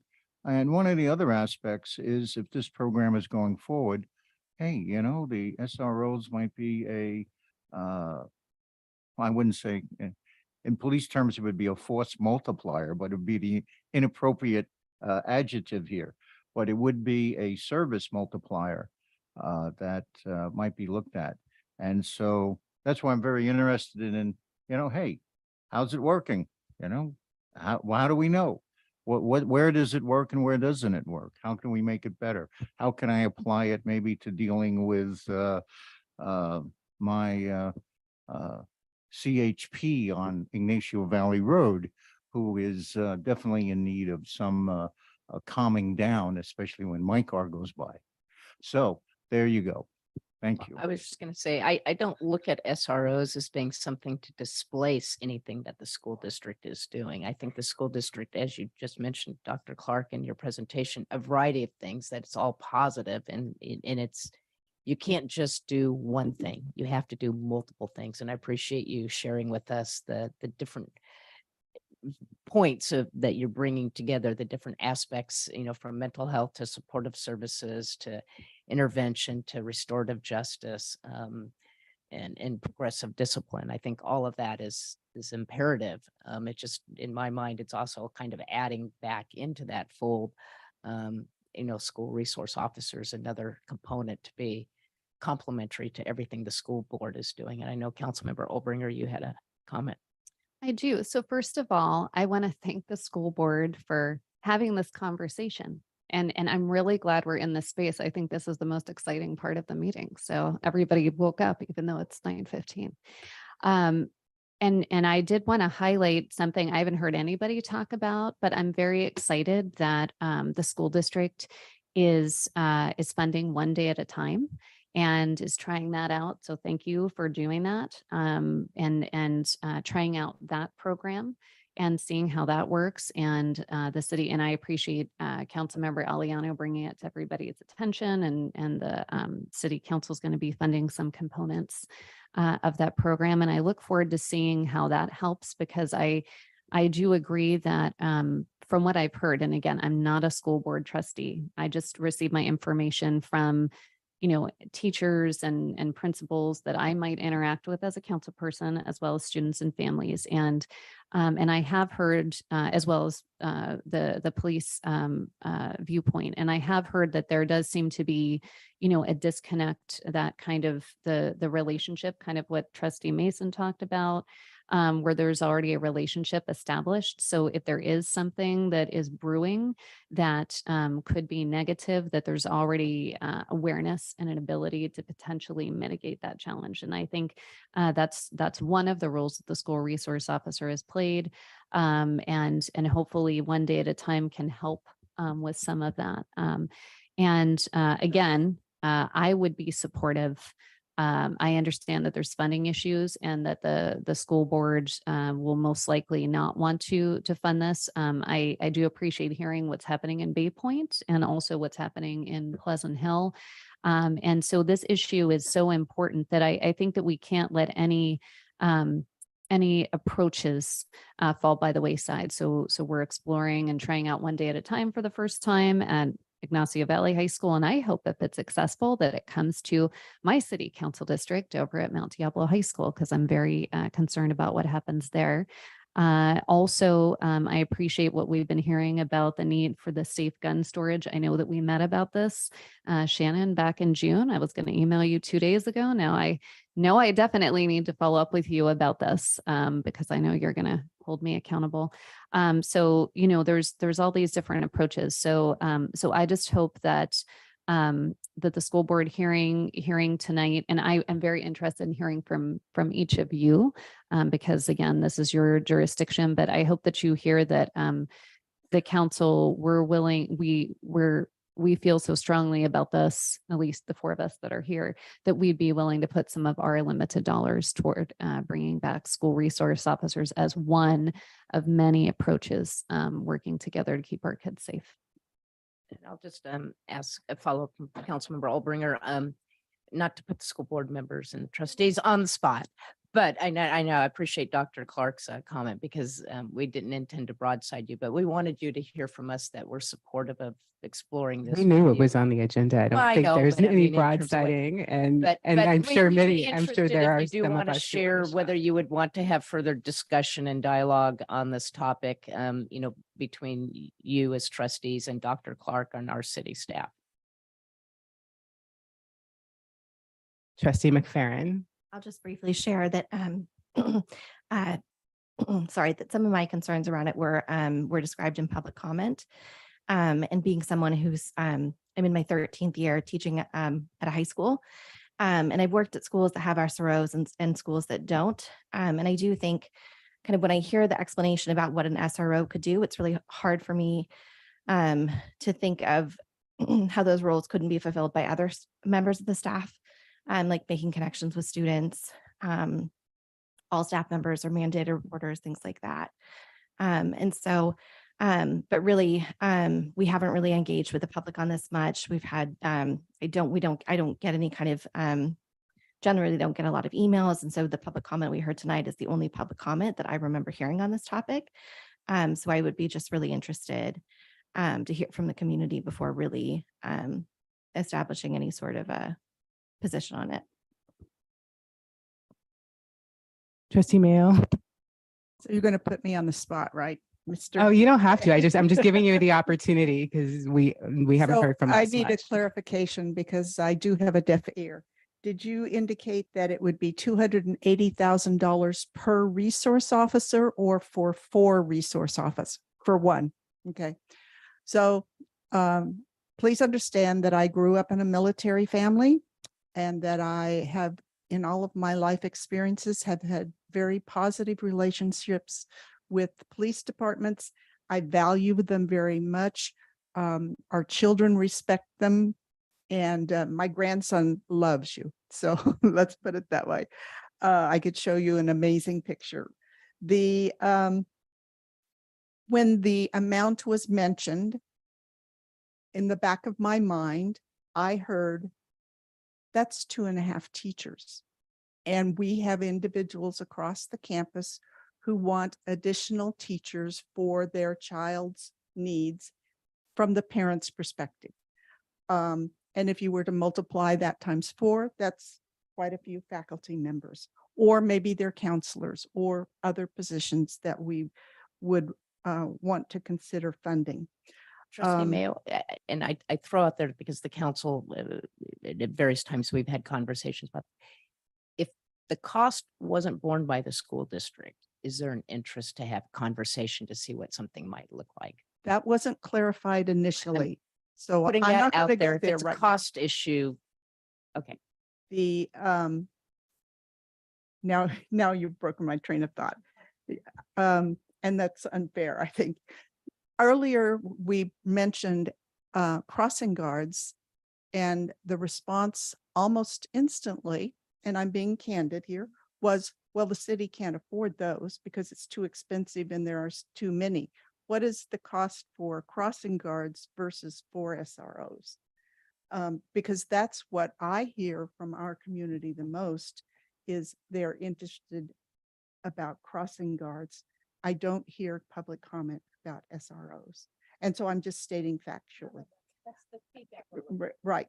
So if it was free, I think we would consider it seriously because there are situations on our campuses, in particular high school campuses, where the faculty feels safer when the SROs are there.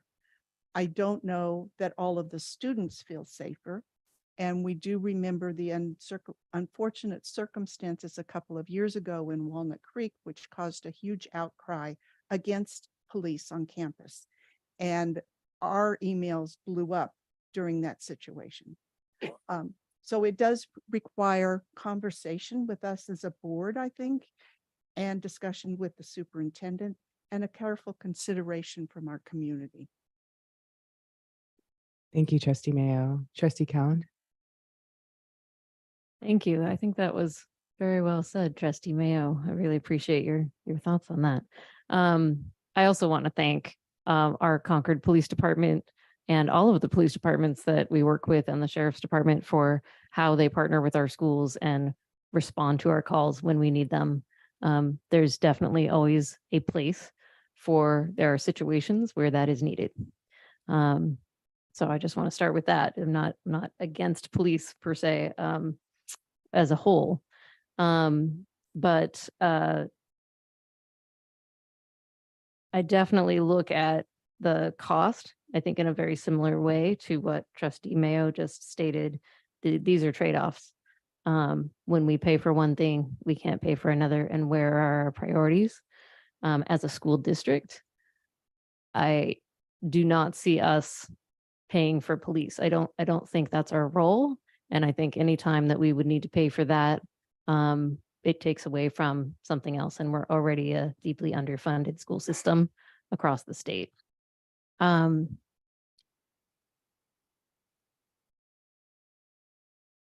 So in terms of the funding, I think the question would be on the city side. It's a trade-off between the city paying for this or paying for other things that benefit our families.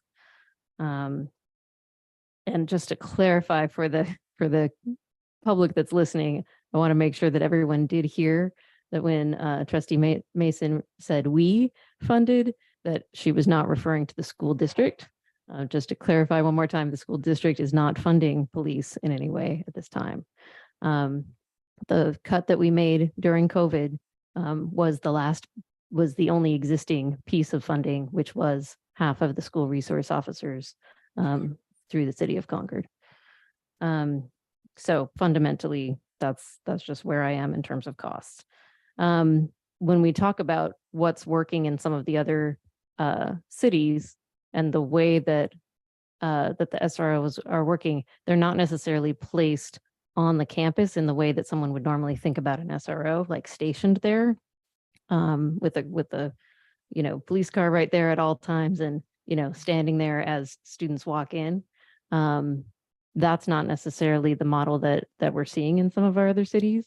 It's more that, like Dr. Clark described, there are particular officers that have been trained and are more interested in responding to the school calls. And they're the ones who, through coordination between the city and the police officers and the school district, that's who ends up responding to the calls.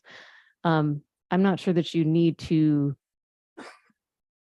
call that person an SRO per se, and it's just a way that the police department is training people, which I think is great. I think it's great to train our police to be more trauma informed, to be more to be trained in de-escalation techniques, all of those things. I mean, actually, all of our police officers should be trained in that, whether they're working in schools or not. The incident that happened in Walnut Creek was an adult. So, and then in terms of the idea of the auto shop and building positive relationships, I do think that there are a number of people that can do that and that are doing that in our schools. I think one day at a time, I'm very excited about that program, and I want to thank the city for partnering with that project. Very hopeful to see what that brings. We also have Mindful Life Project. We have Family Purpose, My Other Brother. We have a number of programs that we have just in the last couple of years begun to implement that I'm very hopeful about. So I guess I feel like there's a combination here of all of the prevention work that we're doing on our school sites. And then there needs to be a positive relationship with our police department, but what that looks like is what I think we would need to discuss in more detail, particularly if it's going to be costing additional money to either the city or the school district at this time. I think I understood loud and clear that what interactions you have with the school, the other school sites where you do have police augmentation, or however you want to call it, semi-school resource officers, that's paid for by others. And I think the interest the city council has from Concord is, gee, is there worth conversation to have between your superintendent and the city and the school board trustees about exploring some options that we might be able to pursue in Concord at one or more of the campuses. And that's what we wanted to hear from the school board trustees, was whether there was interest in having your superintendent work with our city and bring back some information in for the school board trustees to have discussion to see if there might be something mutually agreed to. And I'm kind of hearing that there is at least worth getting some information, maybe. Yeah. Thank you for the question. And I'm like, I'm probably the reason Dr. Clark didn't want anybody to talk. I don't know. But I'm not going to say anything off the, anyway. I have no interest whatsoever in having SROs on our campus. However, I am absolutely not interested in squashing dialogue and consideration for all the reasons that my colleagues have expressed. And even Trustee Mason's description of the relationship building that the Sheriff's Department has done in Bay Point. And to Trustee Khan's point right now is that's what should be happening throughout the police force, not just on school campuses. I would love dialogue around relationship building between policing and communities in all settings. Of course, ours to the extent that we have control over or whatnot. I think, yeah, I mean, I guess that's it. I totally agree that I'm so excited about, this is my point. I'm so excited about all of the programs that we have on our campus because it is filling a void, which is relationship building and trust and love from the adults to our children that is historically missing from our staff. I'm not saying the current staff, but some from our staff to our students, there's assumptions. We come at it that children are trying to get in trouble or are automatically bad. That I get emails as a mother of a student where it's all about what students cannot do. That's all it's about. If they want to do this, they cannot do that. And that just turns me off as a parent. And that's the culture that we're still trying to shift and doing it in all of these ways mentioned. That will go a long way to making our schools a place where every student has a sense of belonging and feels included and feels a valuable part of the community, which would then prevent the really bad things from happening. And so that is why I can't imagine any reality where I would support it, but I do imagine and do support continued conversation because this is the first time this board has ever expressed, but we've never had a conversation that included our communities as well, which is really important to me. And we were just broaching the subject, and I appreciate that Trustee Mason brought up, a couple of examples of what school board's obviously comfortable with and has established already. And we can take a look at that and see, more information about that and what that works, because some of that she expressed sounds very similar to what we were doing also in the SRO program on the campuses in terms of relationship building and some of those things, because I think that's the important key thing. And as you mentioned, being in and about and with the community, our police officers do here just by building relationships. But when they're not on the campuses, they don't have that opportunity to build some of those relationships as well. And I'm not saying they have to be there, all day long. I think you mentioned some other models. And I think those are all worth interest in exploring and see if there might be something mutually beneficial that works for both parties. But it sounds like, excuse me, there's interest in having the superintendent in our city, maybe staff get together and bring back some conversation for the school board trustees to have dialogue about. Which is all that we were interested in, because if it was going to be 5-0, no, we don't want to discuss this. It wasn't any point to have further conversation, but it sounds like there's an interest to. Yeah, we are, I think as a Have board, conversation. yeah, we completely support getting to explore things and being very well informed. That, yeah, I'm like that. I got everybody talked, right? I didn't miss anybody.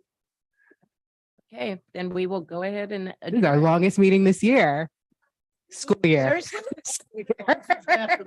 This is about where we take intermission. No, this is just the school year. Okay. This meeting is adjourned. Thank you all for coming.